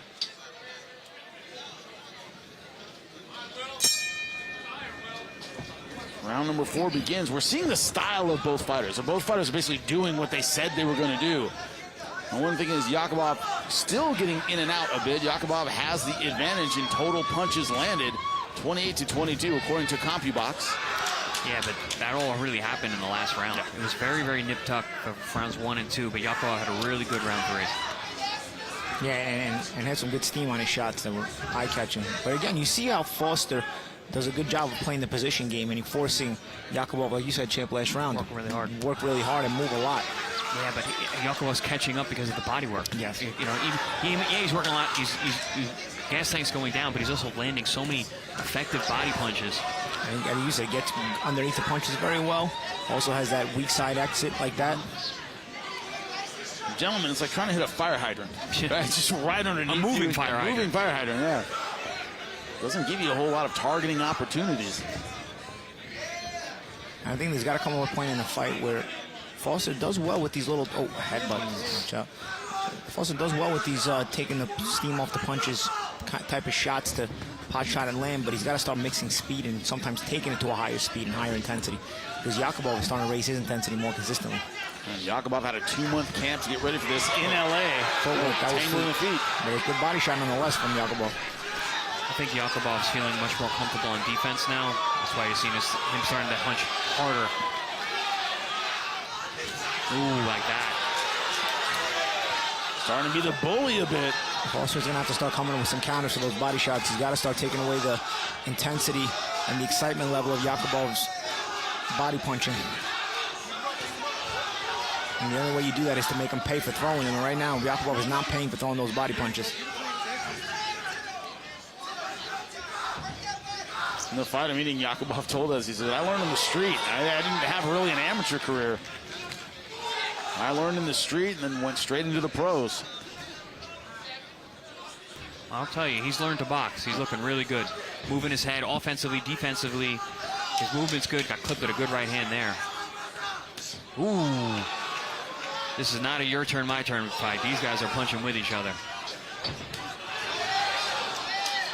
You talked about making him pay for the body punches. It looks like Foster's trying to step in and do something off rhythm. Disrupt that offensive flow of Yaqubov. Yaqubov, his counter-punching isn't so much timing. He punches with you on purpose. Like So you got to feint him out of position. You got to feint him and make him throw. His counter-punching isn't based on timing. It's based on just whipping shots while you're throwing. See, like right there, kind of a counter, but he's looking just to throw. See, when Foster throws. Foster's got to make his feints count.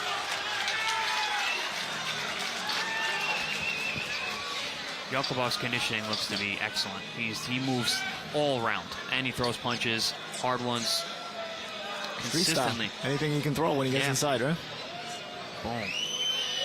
That was a good body shot. Yeah. They're off balance. The legs out tangled. The legs out tangled with a lefty-righty matchup, but yeah, they're just a good body shot nonetheless. I got a 3-1 Yaqubov. I had a 1-1 after 2, and then round 3, I thought Yaqubov was really good, and then round 4 once again. Yep. If he can keep up this pace, he can run away with this. We'll see. We were talking about last fight if Sherrod Bunch will make the adjustment, and he was really not able to, at least not on a consistent basis. It's going to get down to that point in the fight where, Yaqubov has made some strides here. Let's see if Foster can make an adjustment. And I actually think Yaqubov's looking less and less awkward than we thought in the beginning. He just looks good. He's doing things right. He's keeping his head offline. He's circling lateral movement. He's attacking the body. I think psychologically his mentality is to take control of the fight now, I would keep mentioning that, and I think Yaqubov really has done that. Outside of round number 1, to your point, Chris, about your scorecard, it's been Yaqubov with the advantage in power punches. Last 3 rounds, you've given them all to Yaqubov. CompuBox doing a good job of making me look like I know what I'm talking about. That's not an easy thing to do. And they've done it well. I've been told that by a lot of people, trust me. Got to go by the numbers.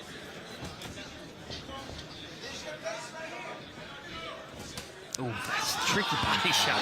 Again. And again, Yaqubov not paying for throwing those body punches. What does that do? It makes him more confident in doing that. Got to take away the confidence if you're Foster by making him pay. And if you're Yaqubov, you keep going to that body. If Foster allows you to, that's what you're doing. That's exactly what he's been doing. And he's doing it with more self-confidence and more self-belief the more he lands them. You know what's interesting? I mentioned that he's not like Pacquiao, who's so explosive, but he is like Pacquiao because Pacquiao punches with you too. Yeah. He gets his head offline and throws. And it's a good move for a shorter opponent.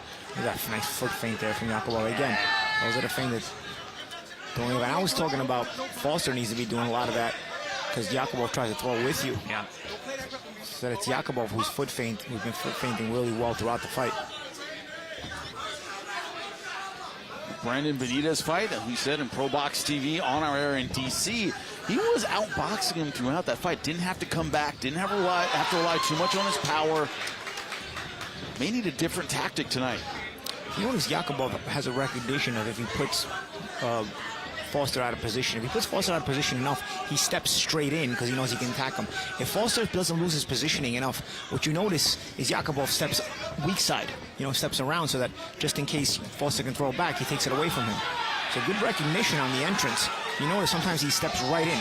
Oh, the body counter. shot. I heard him. Good counter from Foster, though. Yep. That's what you got to do. You got to get that counter in there. He's got to get some respect because Yaqubov's running him around the ring. Ooh, good left hand from Foster and a right hand, but back comes Yaqubov. Now Foster's trying to throw back instantly when those body shots are coming out. See if it's something that he's going to pay attention to do more. He has to impose himself, and the only way to do that is to punch with him. He's going to get hit, though. He's going to hit either way. Might as well punch.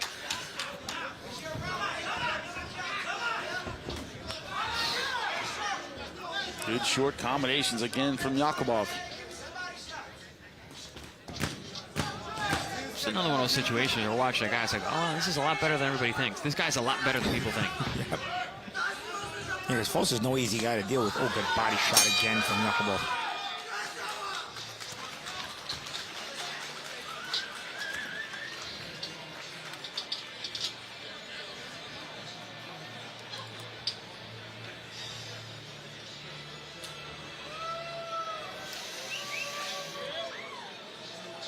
After combination, after 1-2 punch, I don't want you putting back. I want you to stay and then counter punch because he's catching you as you're coming out.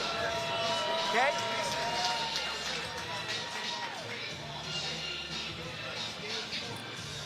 We're halfway through this fight, scheduled for 10 rounds, our main event.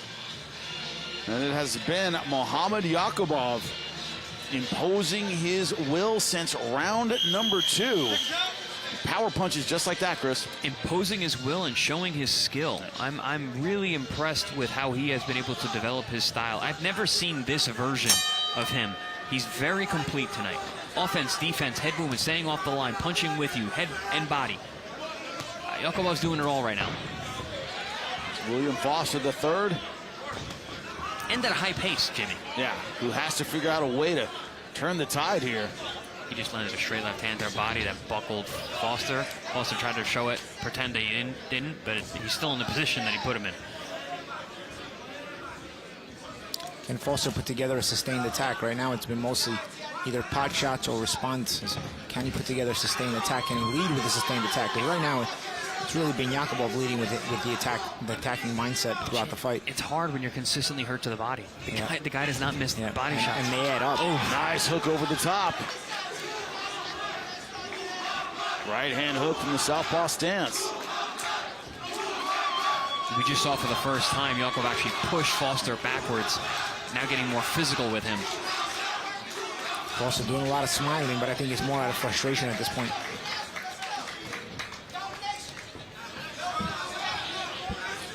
Good footwork from Yaqubov as well. Nice left hand. This is what I would call comprehensive. Yaqubov's doing it all. His coach talking about how complete he is now, all the things they've been working on. And I know coaches lie a lot, but it looks like he was telling the truth because he's a good version of this fighter. They were seeing things in the gym that we're seeing right now. Foster's going to need to find some respect, and the only way he's going to do that is by hitting Yaqubov with something he doesn't like. Oh, counter from Yaqubov. I was asking for counters from Foster, but a sharp counter from Yaqubov there. Yaqubov showing a lot of the wrinkles now. Again, getting low when he's in front. Yep. He's got excellent exits. Yep, and then that weak side exit. Yep. But even when he pulls out straight, he stays low. And he's already short, so it gets him even lower, makes him even tougher to hit. And when you do hit him, he comes right back. Yeah, fighting mentality. Again, a willingness to control the fight. Good body shot there from Foster. Left hook outside the elbow. But again, Champ, to your point earlier, like Foster seems like he's taking power off the shots, taking mustard just off the shot so he can try to land. Yeah. I think he's actually got to be consistent with a good body shot again. I think Foster needs to snap those jabs out there because you got the lead hand of Yaqubov. Nice right hand. Right hand from Yaqubov is right, Jimmy. Yeah, caught Foster dipping down. You see the lead right hand of Yaqubov is down. The jab travels shorter against a southpaw if his lead hand is down. I think Foster needs to get consistent with the jab. Instead, look, he's trying to step in and then fight. Well, you already got a guy who's so short and so compact. It's hard to hit him like that. Foster, even though he's a tall fighter for the weight class, he's not a jabber. Yeah, and that's a problem tonight. Because the jab might be the only thing that could really offset Yaqubov and create other things from it. Oh, man, that was a vicious body shot right in the middle. Off a flicking little jab that Foster throws. And that's when you talk about he's not a jabber champ. He doesn't have that commanding jab that dictate things jab. It's more so, you know, trying to create other stuff off it, like just flick it out there. Another thing we saw in that shot is also when you dip, it's almost like you bring yourself right into Yaqubov's range. It doesn't get you out. It gets you kind of into his power punching range. So that slip and dip is almost a good thing. Yaqubov can just throw the punch out and it's right there. And Yaqubov's just throwing off any dip. Off any dip, he's just whipping because he's throwing with you. So any move he makes at close range, he just throws a punch off it. But also, Foster's not really a tick-tock fighter. He's not moving side to side. He's going to be there. He's a tall fighter. He's getting his head off line and just throwing it down the middle. Look at the opportunity for the jab there. Look where Yaqubov's heading. Yaqubov's 5'4". You're 5'10". There's an opportunity for the jab here. And then Yaqubov lands a jab. Yep.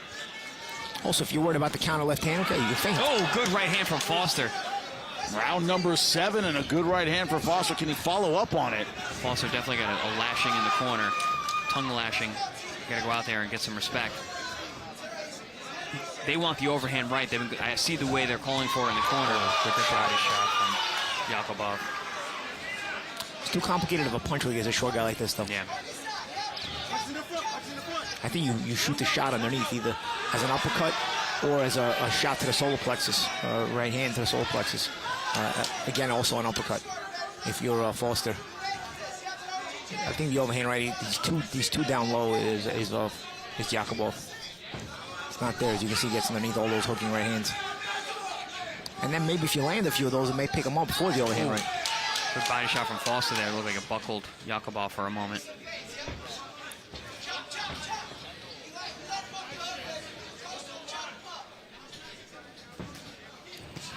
There's that shot. Good counter right. Foster having a better round. Basically just because he's being busier. Being first. Still not jabbing, but I just don't think that's part of his game in general. And also, gentlemen, round number 7, and he's eating a lot of body shots. Is when you start feeling all of them. Unless you're an all-out pressure guy, I don't know that you can be a boxer and not have a pretty solid jab, at least, and win championships. I know Mayweather and Roy Jones. Oh, good body shot there from Foster there. You know, Mayweather and Roy Jones didn't use a lot of jabs. He used a lot of athleticism, but they showed in the fights when they needed to jab. They could jab if they needed to. Now, Mayweather, in the beginning of his career, had a good jab. Kind of got away from Diego Corrales, great jab. Roy Jones against John Ruiz, really good jab display.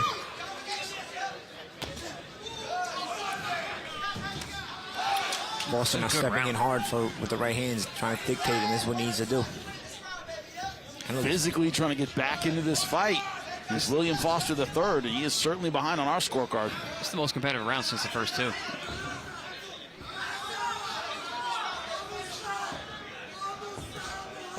There's that jab from Foster. But he stepped back instead of stepping to his left, the weak side of Yaqubov after it. The thing about a southpaw, when they have that low lead hand, you can jab as you step around to their weak side. And then once you get the angle, you can shoot your right hand from there.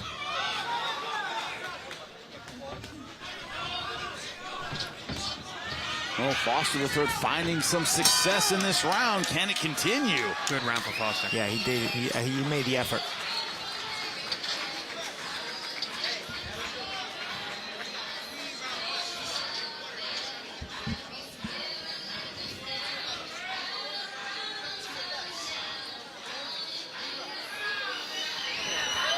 Hey, tell him his rounds are very close. He's got to start picking it up. 8, 9, 10. 3 more rounds.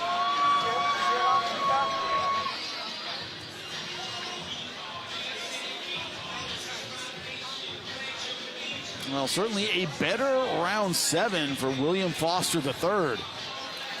Trying to get back into this fight. He needs to do more of this, and you see that's where those little mouse was created on the eye there from an overhand right. A couple of headbutts in there don't hurt, right? Little insult to injury. injury. Standard righty-lefty matchup. We begin round number 8. Now that could have been a turning point that last round if Foster can assert himself here. because perhaps it's a little bit of fatigue playing in, or just the strength of Foster's punches that are starting to wilt Yaqubov. But either way, his chance is here. Also, Jam, remember you mentioned early in the fight how Yaqubov had to work hard, right? That's what I mean. Is his body failing him, or is it the strength of the power punching of Foster? But there's still a lot of fight left. Started to turn some mustard into his shots since his Foster. And when you look at the jabs, they just showed us in CompuBox, Yaqubov has 19, Foster has 20. He should have a much higher advantage with the height advantage he has had in this fight. They shouldn't be even in jabs, gentlemen. But again, he's not really a jabber. It's not really part of his game.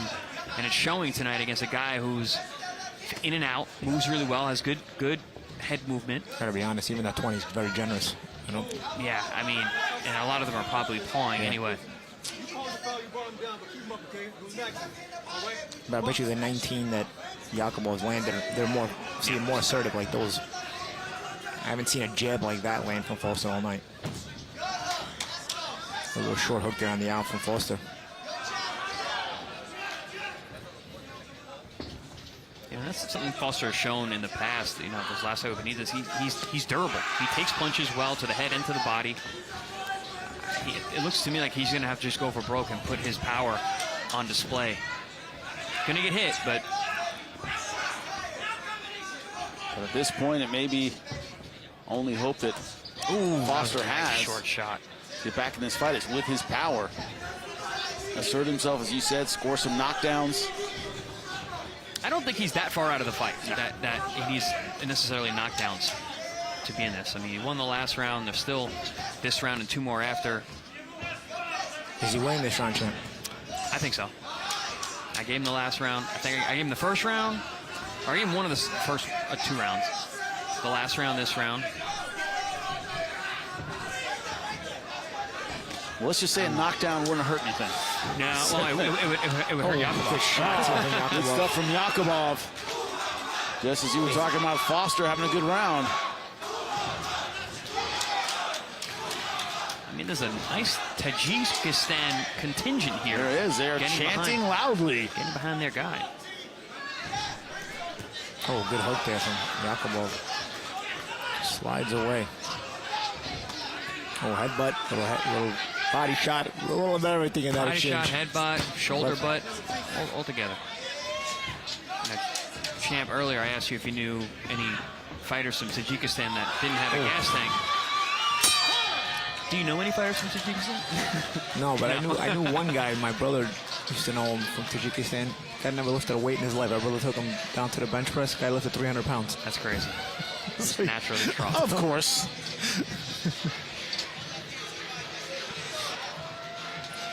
2 rounds left to go, and you said it, Chris, in the beginning. It looked like William Foster was starting to assert himself, but Yaqubov kind of winning it back with power punches late in the round.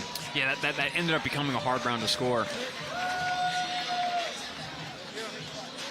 Yeah, because Yaqubov closed it stronger. And then the crowd helps him too when he lands. Probably the cleaner, more effective punching that round was from Foster, but Yaqubov was able to steal some of the last moments, and oftentimes that can kind of push the judges over the edge. Because that's the thing about boxing scoring. It's absolute. It's you won the round or you didn't. It doesn't matter by how much. Round number 9. This one's scheduled for 10. Look at total punches landed. Yaqubov 102 to 79. I think both these guys got to lay it on the line here. Yeah, since round 1, Foster has yet to outland Yaqubov. They were tied in round number 5, according to CompuBox. And Yaqubov also landing the more meaningful punches for the most part. Well, it isn't just a matter of numbers. Yaqubov with that stocky build really turns over a shot. I like the body posture of Foster here. He's being assertive, beautiful, right hand, follows up with the jab, and stays on his man. Yeah, I mentioned there was a shift 2 rounds ago. I think Foster felt it and saw it as well. Problem is, Yaqubov with those body shots, man, he puts you back in your place. You know, fighting. One of the themes of tonight has been consistency. Are you consistently good? Are you consistently great? Yaqubov's been consistent. He's going there. He's fought his game from the beginning. He's made the effort to control the fight. Hasn't taken any rounds off.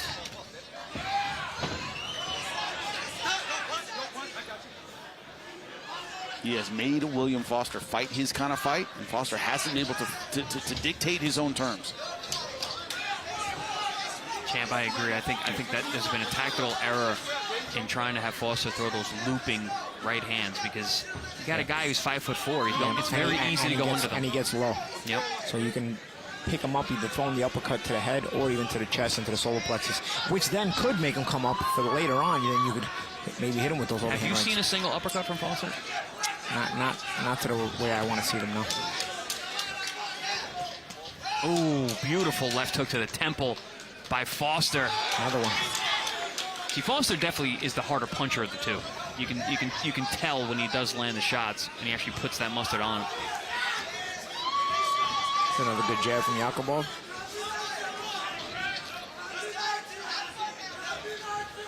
"30 seconds left to go in round number 9.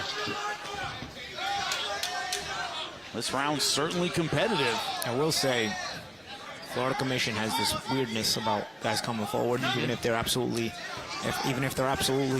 ineffective, useless and ineffective. And Foster has been coming forward. Very true. Most of the Foster fight. has been coming forward most of the fight. Big breath from Yaqubov. This pace that he's been setting is starting to wear on him. And not that Foster's been absolutely useless and ineffective. Late in the fight, he's nice overhand to punctuate the round. Yeah, that was a big overhand shot right at the end of the round.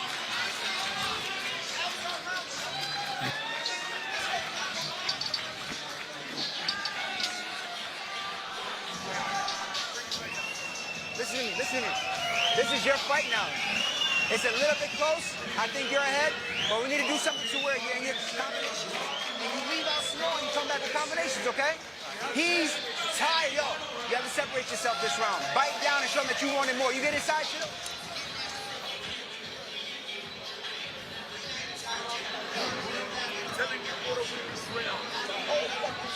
The corner of Muhammad Yaqubov. You talk about the pace he has set throughout this fight. Face is looking good. If he has the grit for 3 more minutes, good chance this fight is his. By the numbers, there's only been 1 round for Foster in terms of volume. Round 5 was tied.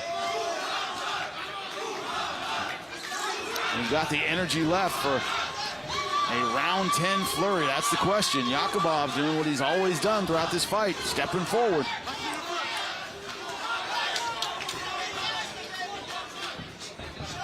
Exploding, getting inside range. And Foster trying to be the matador a bit, but he's just keeps getting tagged, gentlemen. I think both these guys need this round.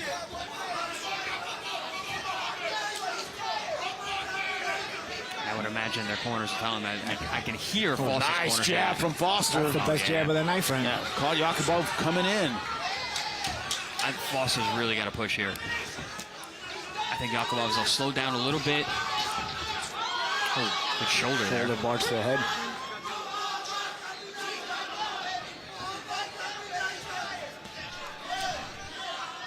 Foster's flashed a good left hook these last few rounds.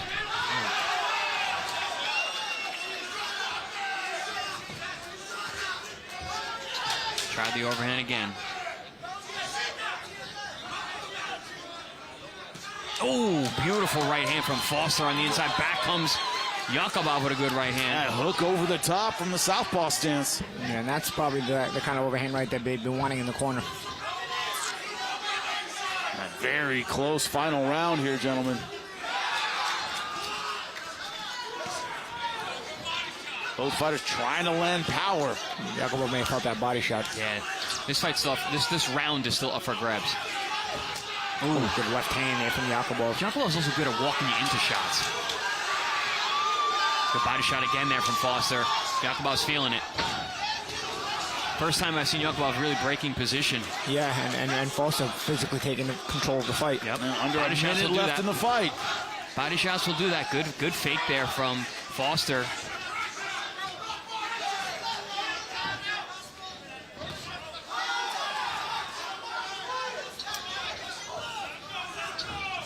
Yaqubov was a riddle that William Foster had a lot of difficulty solving tonight.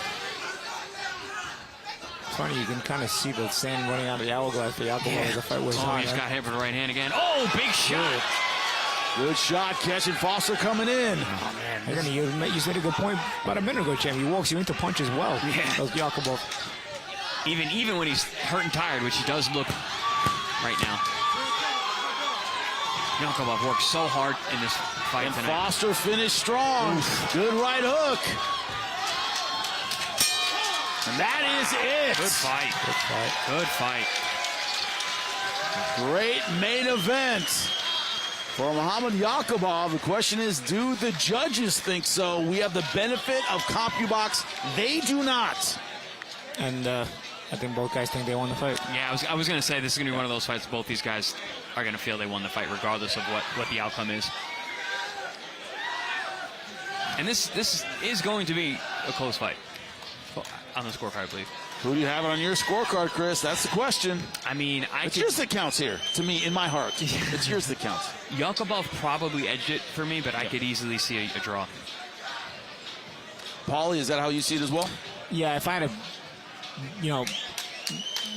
gun to my head, Yaqubov may have edged it, but the closing of Foster leaves you with that feeling like, the last thing I saw was Foster, really finishing stronger. Do I want, should he get it?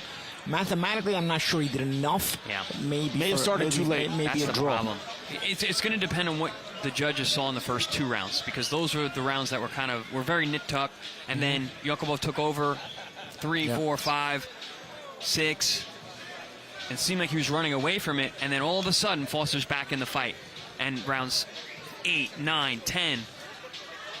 Yeah, it's going to be a tough fight to score. Yaqubov landing more jabs, more power punches, total punches, body shots. Body shots were big. I mean, he was more than double in terms of body shots over Foster the third. But also the effect of the punches matter. Foster took the punches better. He got hit a lot, sure, but he seemed less affected, especially down the stretch. Yaqubov was getting touched up with those punches that he didn't really seem to like. Well, I would hate to be a judge in this fight, but we'll see what they had to say about it. Lupe Contreras has the scorecards. Ladies and gentlemen, after going all 10 rounds inside the ProBox TV ring, the official scorecard reads as follows. Damas y caballeros, después de completar las 10 vueltas, esta es la decisión oficial. El juez Parker anotó 95-95, un empate. Judge Parker scores it 95-95, a draw. Overruled by Judges Jackson and Ross, who turned in identical scores of 98-92. Superado por los jueces Jackson y Ross, que entregan tarjetas idénticas de 98-92. A favor del vencedor por decisión mayoritaria. In favor of the winner by way of majority decision. And now, USWBC Super Featherweight Champion from Tajikistan, Muhammad Yaqubov. In case you weren't paying attention, one judge had it a draw. The other dude had it 90, what was it, 98-92? 2 judges had it 98-92 for 98-92 and a draw. We did say either Yaqubov close or a draw. They had it a little Yaqubov a little wider and a draw. Yeah, Yaqubov wider and a draw, which is a little weird. But I think that I don't think there's a problem that necessarily the wrong guy won. Right, but it wasn't necessarily the wrong guy won, but the disparity in scorecards is obviously weird. The 2 judges said 98-92. I don't know how you get 98-92 in either direction. I'm going to stick to exactly what Paulie and I both say. I would lean toward Yaqubov. I thought he won a very close fight, like a 6-4, but a draw would not have confused me at all. Yeah, but the disparity in scorecards is definitely confusing. You're going to give Foster 2 rounds? That's crazy too. I mean, that's especially the way Foster came on at the end. It's weird because I was saying how the Florida Commission likes pressure guys. I mean, Foster was coming forward. So. I mean, I've seen the Florida Commission give guys who have no business winning the fight, but just for coming forward. Even comparatively, how do you just give him 2 rounds? Because a lot of judges are dumb and they'll go comparative rounds. Yeah, exactly. That's the. Oh, that's frustration of bad judges, right? Yeah. I mean, it's part of the game, part of the sport. That's exactly how it works. But you see the man who wins, Muhammad Yaqubov. Outstanding performance in our main event tonight. Question is now where he goes, both co-main and main. In very crowded weight classes. They have good records and outstanding performances here on ProBox TV. And as we know, you look good on ProBox TV. Big fights are in your future, but the Tajikistan contingent celebrating with the flag. They were loud in the crowd tonight. Every time Yaqubov landed a punch, they were going absolutely crazy. But Yaqubov sticking to the game plan. Exploding well using his power punches. Enough to get a majority decision. As we check it out ringside with his translator, but we knew he was tough. We knew he had skills. He showed that in our main event. You know who else showed their skill level? That's right, ringside. Jimmy Smith alongside the champs, Chris Algieri, Paulie Malignaggi, and Marcus Valle. Great stuff tonight, my man. When I was looking at you, Chris said it on air. He goes, this guy made 154 pounds. Man, how does it feel at 160, the new weight class? I feel like a different fighter now, you know? I feel like I'm supposed to feel in the ring, you know? Like before at 54, even at 47, when I was at 47, rehydrating, I felt like there was something left, you know, left in camp, you know. But now that I'm in my full weight, I don't have to cut as much, and I'm eating good. I'm training good, eating healthy, and I feel very strong and very, very like me. And it showed. It showed. Yeah. I mean, like I said, I couldn't believe he ever made 154, and it was taking out of you because you came out there today, and not only did you physically look better, mentally, because that making weight wears you down too. It takes the fight out of you. You leave it in the gym, exactly like you were saying. You didn't have that there. You look confident. You look physically strong. You look durable because he clipped you with a right hook. A good one. And I was like, ooh, and I know the guy can punch, and you walk right through it. I was like, okay. But I tell you came out with a point to prove. You know, it's not often you see an opponent who's undefeated with big punching power, and you're fighting him, or just anybody in general fighting him, takes it right to him. You went right to him. Because, in the first round, everybody's strong. So sometimes you want to, wait for the power to Everybody's dissipate got a little 2 rounds. bit. You came out with something to prove, and you took it right to him, put him on the back foot right away, and never let him get started.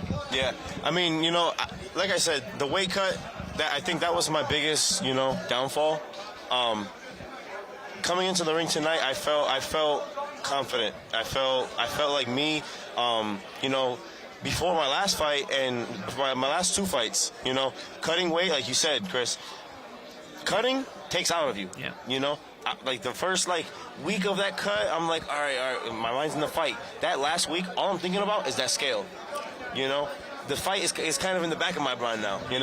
So now that I'm there, made my weight. You hear him? Oh, we can hear him. Right, I wasn't sure. Thank you. We had a little backup mic. That's cool. But also, it wasn't just that. You did make some technical changes. Mm-hmm. You fought more in a bladed stance. You were more reactive. And I was saying that to Paulie because it was that. Let me ask you, was it the right hand or the body shot?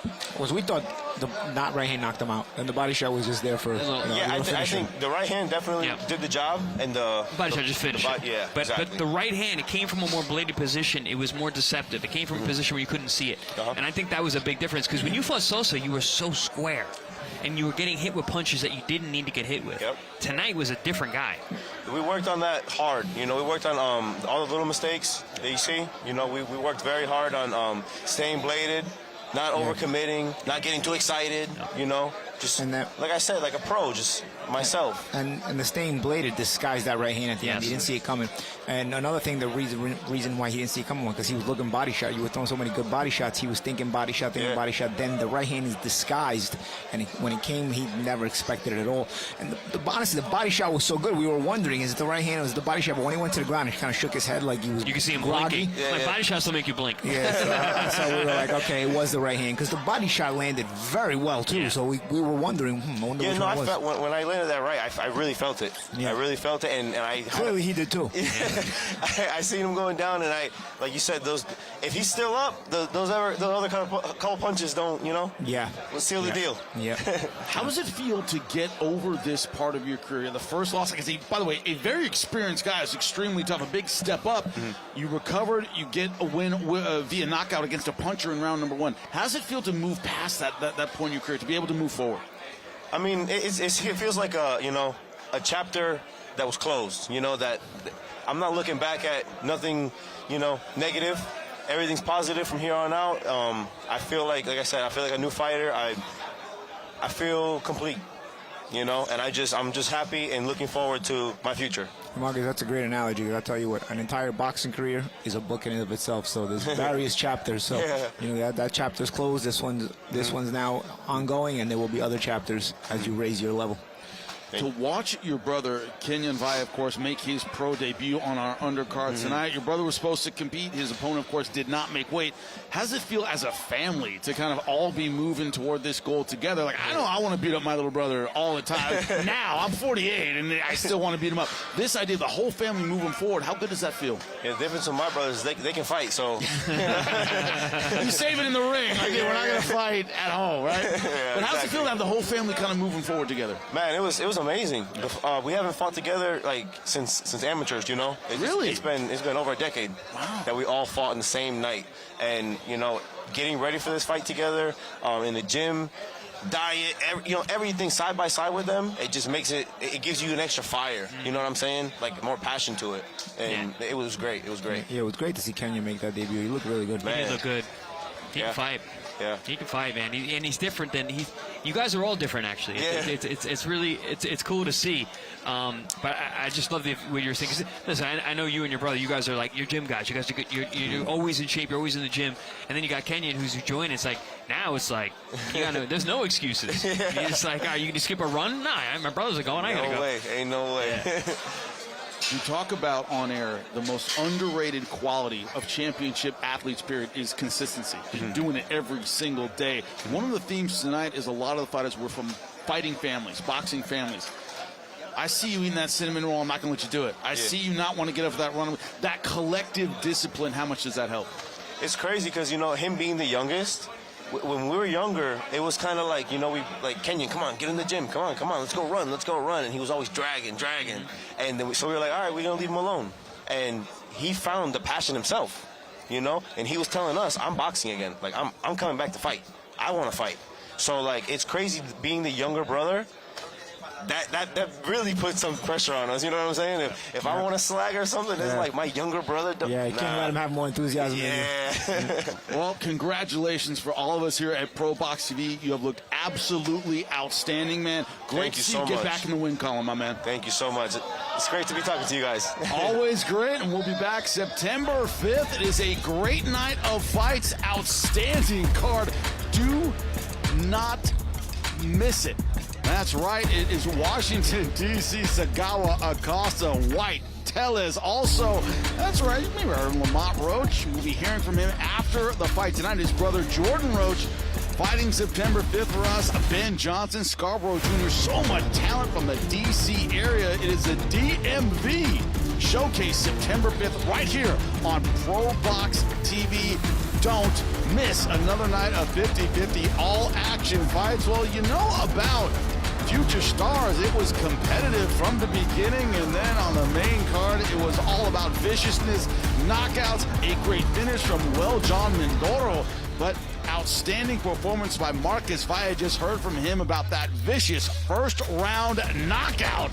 My God, what a gigantic middleweight, the co-main event. Starling Castillo over Shenard Bunch in a virtuoso performance. And a main event that was a draw on one scorecard, but stay with us. That's right, Lamont Roach Jr., an interview from him about his future, about his possible rematch with Gervonta Davis, where he plans to go. Is he staying at 135 pounds? Well, stay tuned right here at ProBox TV and find out right after the show. It was a great night. From all of us ringside, we'll see you next time.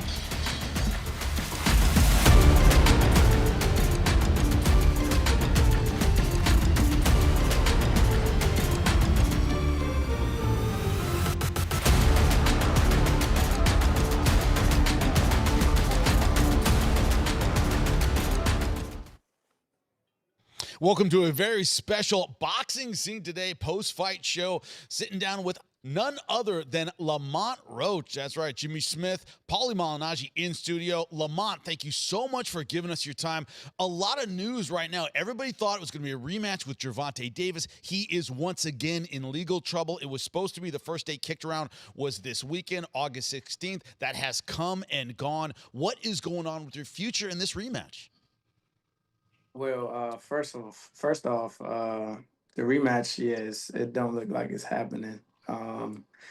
That's just to, put it out there and be transparent with everyone because that's the only question I get 10 times a day, maybe even more. So, that's what it is, and that's what it's looking like. Again, we still haven't heard from his camp, like specifically when it comes to the business. So, it is what it is. As far as my future, man, we moving on. We can't just sit around and drag our feet. But there has been some recent news that his charges got dismissed in Florida.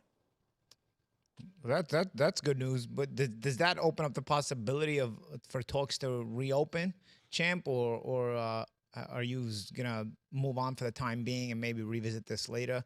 What's the general feeling with you and your camp? I mean, like I said, we're not going to sit and wait. I think their best bet is to, try to structure something. If not, we're going to move forward. We don't have time to be, it's not like we're the cash cow, you know what I'm saying? Like, But do you think he even wants to fight you? Honestly, no, Yeah. but we'll see. The big question, and Paul and I have been talking about this a lot in studio, is, you talked about, hey, I fight Gary Antoine Russell, maybe. He's a lot heavier than you. You're a natural 130. You went up to 35 for Gervonta Davis. You looked good in that fight.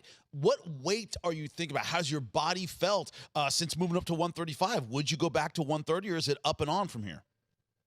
I mean, my body feels great at 35. I'm not going to lie. Extra 5 pounds I don't have to lose. And I think I'm growing into it. Like, I honestly think I'm growing into it. It got to be a lot of money for me to come back and defend my belt at 30, or it got to be a very high profile fight. And right now that's looking like, minuscule when it comes to possibility. But champ, it was my thoughts, and of course this is just my general opinion. If you don't get the Tank Davis fight and nothing of general, of general excitement opens up at 135 because everybody's kind of busy, do you stay busy with a title defense at 130? Because then you become the guy who's followed. They say, okay, the Roach is back as world champion. He's still defending the title, and so it becomes more so the curiosity is about you as opposed to the curiosity about who you're fighting. Because I was talking to Jimmy. I came by the house and I was letting him know that I let him know that we were talking about you, and you got to go home. You ain't got to go home right now, but you got to go home. 130 pounds, the world championship. You know what I'm saying? Like, you're still 130-pound world champion, but of course, the way your body feels, and internally, I'm sure you've discussed with your team, but those are just my general thoughts. Yeah, that's not a bad thought. It's been discussed. Like you said, there's things to do. There's like, I still have a title that I can defend, and we are still exploring that option. Like, if it comes, it comes. But we're still, at the end of the day, we did get in this for the business, and right now I'm in a pretty good spot where some big business can, be beneficial to me. So tell us about this point in your career. 25-1, you're 29 years old, which in the fight world, a lot of times you're just coming into your man strength. You talk about you're filling up to 135 pounds. That makes sense at 29 years old. You don't want to waste time, man. You want to strike while the iron's hot. Everybody saw your standout performance against Gervonta Davis. A lot of people thought you won that fight. What's your idea of timetable? You're talking about names, you're talking about business, but how soon do you want to get back in the ring? It seems like you should fight while it's hot. What's your thought right now? Oh, we are. We're going to fight before the year is over with. Like I said, we've been doing our job on the business end. So we have some things that can come to fruition, and we're going to fight this year, whether it's a stay busy or whether it's a big fight. Can I ask? Okay, stay busy. Does that mean maybe a little homecoming? Stay busy or big fight? Obviously, it could be anywhere, right? What are we angling towards? I'm curious myself, Chip. The stay busy can be at home or it can be abroad. Okay. Abroad. All right. Okay. You're teasing me now, champ. You're teasing me. What are the names at 35? Of course, we know about Shakur Stevenson, Gervonta Davis, the other big name where you don't think that's going to work out. You also have Raymond Murataya at 135. What are the names when you think about where you want to be? Maybe not your next fight, but within a year at 135. What names are you looking at on the chopping block? We're definitely looking at, aside from the rematch, the best fight for me and the best fight for the division is me versus Shakur Stevenson. And to be pretty honest, he said he'd take the fight, like between me and him. Like, we talked and we definitely sat down and was like, yeah, we'll do it for sure. He's a competitor, bro. He wants to show that he's the best. And he really doesn't have any picks like me, for real. Like, we'll fight each other. That's the thing. I mean, Shakur, like you said, is a competitor. He's shown he wants all the smoke. Guys haven't really wanted to fight him, and you've shown that same characteristic. Is that a possibility to make that before the end of the year? Before the end of the year, no. No. Okay. So that's not one of the ones you were teasing us with before the end of the year. You're talking us before the year, but not talking us before the end of the year, but not that one. All right, I got you. I'm gonna tell you like this straight up. If we lock in, it's gonna be for next year, first quarter of next year. I got you. What did it do for you, that performance at 135 pounds? Not just the new weight class, but standing toe-to-toe with a puncher that nobody really wanted to deal with in Gervonta Davis. He had, struck fear in the hearts of so many guys in the lightweight division. You went toe-to-toe with him, at least got a draw. If that had been called a knockdown like it should have been, you win the fight. What did that do for your confidence moving forward? I know you thought you were great, but now everyone thinks you're great. What does that do for you internally, man? It really doesn't do much because, like, I had all the confidence in the world in myself coming into the fight. You know what I'm saying? Like, I know what I'm capable of. It's a good thing that others know. Others know that what I'm capable of. And it's good for my career, definitely. It puts me on a different pedestal, puts me in a different light. But I knew I could do this, man. I knew. So, you know what I'm saying? We're going to keep the ball rolling. And I have the same mentality. And obviously, I need to work just a tad bit harder because, the politics kicked in a little bit. You're talking about 135 pounds is a lot more Hollywood-esque, that weight class. A lot bigger names, a lot of shine and luster on that weight class than your former weight class. And for you to join the mix, I feel like you're adding that shine and luster to the weight class. What do you think of the weight class overall? The difficulty in navigating 135 pounds. Obviously, you just mentioned the Shakur Stevenson fight, but overall, 135 pounds in general. What are your thoughts on that weight class?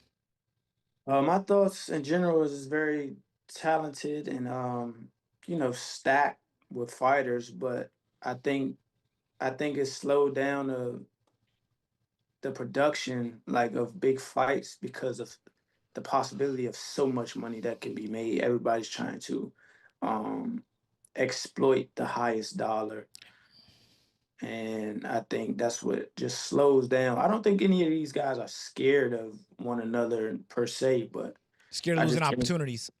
Yeah, thanks. But is that where, to Paulie's point, is that where you find yourself right now? You talked about the business side. You talked about wanting to make money. I brought up you're 29. You want to kind of, still stay busy and not take a big break in between fights. But is that the balancing act of you don't want to give up the big money fight, but you do want to stay busy. You don't want to take on someone, but, you would be the A side, maybe be in DC. But all these things coming together, man, is it stressful or is it exciting, all these different opportunities? It's stressful, honestly. Wow. Like, if you want to, you know what I'm saying? Like, because at the end of the day, there's things put in a position and you work yourself up to a position where you're on a plateau with a lot of other guys that are necessarily like high profile and, getting paid big bucks. And then it's like, all right, I'm here. What's the issue? Like, why isn't it running smooth? Why isn't it going like, all right, I want to fight this guy. Let's lock it in. And that's how I say, like, there's other options. Like, there's a lot of options because, these guys some of them might be busy, but some of them might not be. Some of them might just be holding out for a bigger payday or for, like, trying to exploit the most money. So they're like, I'll fight you, but, they're offering me this guy. Or, same thing. And then you don't want to, then some people probably don't want to fight someone because they get flack from, oh, he fought this duck and he's just, because some people don't have, they're high profile, but they don't have the like star power or the pay-per-view selling, ability. And that's like me. Like, I'm just emerging. So, like, who's to say that we go gamble on ourselves in DC, make it a pay-per-view, and people buy it? You get what I'm saying? Yeah. Or like, and not an expensive pay-per-view, but a pay-per-view period, or in general, or something that benefits me, because at the end of the day, I am up there with those guys. Well, that's why I mentioned that DC fight, right? You headline the card, stock it with some solid DC talent, which right now is looks really good, and you take advantage because you got to strike while the iron's hot. And right now you're at the hottest point in your career. You were already a world champion, but that performance against Davis, by and large, you were essentially robbed, and everybody knows it. At this point, you got to strike while the iron's hot, because otherwise you run the risk, like a lot of these other guys do, where they just don't take advantage and don't strike while the iron's hot, and then it's sort of the momentum dissipates because you don't stay busy enough, right? Yeah, most definitely. So, like I said, we're on it, though. We're on it. We're going to fight before the year's out, whether it be in cahoots with a rematch later on, or whether it be in cahoots with the match with Shakur Stevenson. Hey, well, one thing, if you do it overseas, Paulie and I, we got to get on a plane and figure everything out, because we'd love to see it. Such an exciting fighter. We've watched you from the beginning, Lamont, and this success, man, you've really earned it. We appreciate it, and we appreciate your time, man. Best of luck with whatever works out as it makes boxing news, man. We'd love to talk about it. Man, most definitely, man. I appreciate you guys. This has been the Boxing Scene Today post-fight show. Thank you so much for sticking with us. Don't forget, September 5th, right here on ProBox TV. Catch the in-ring action again. We'll see you there. Welcome to a very special...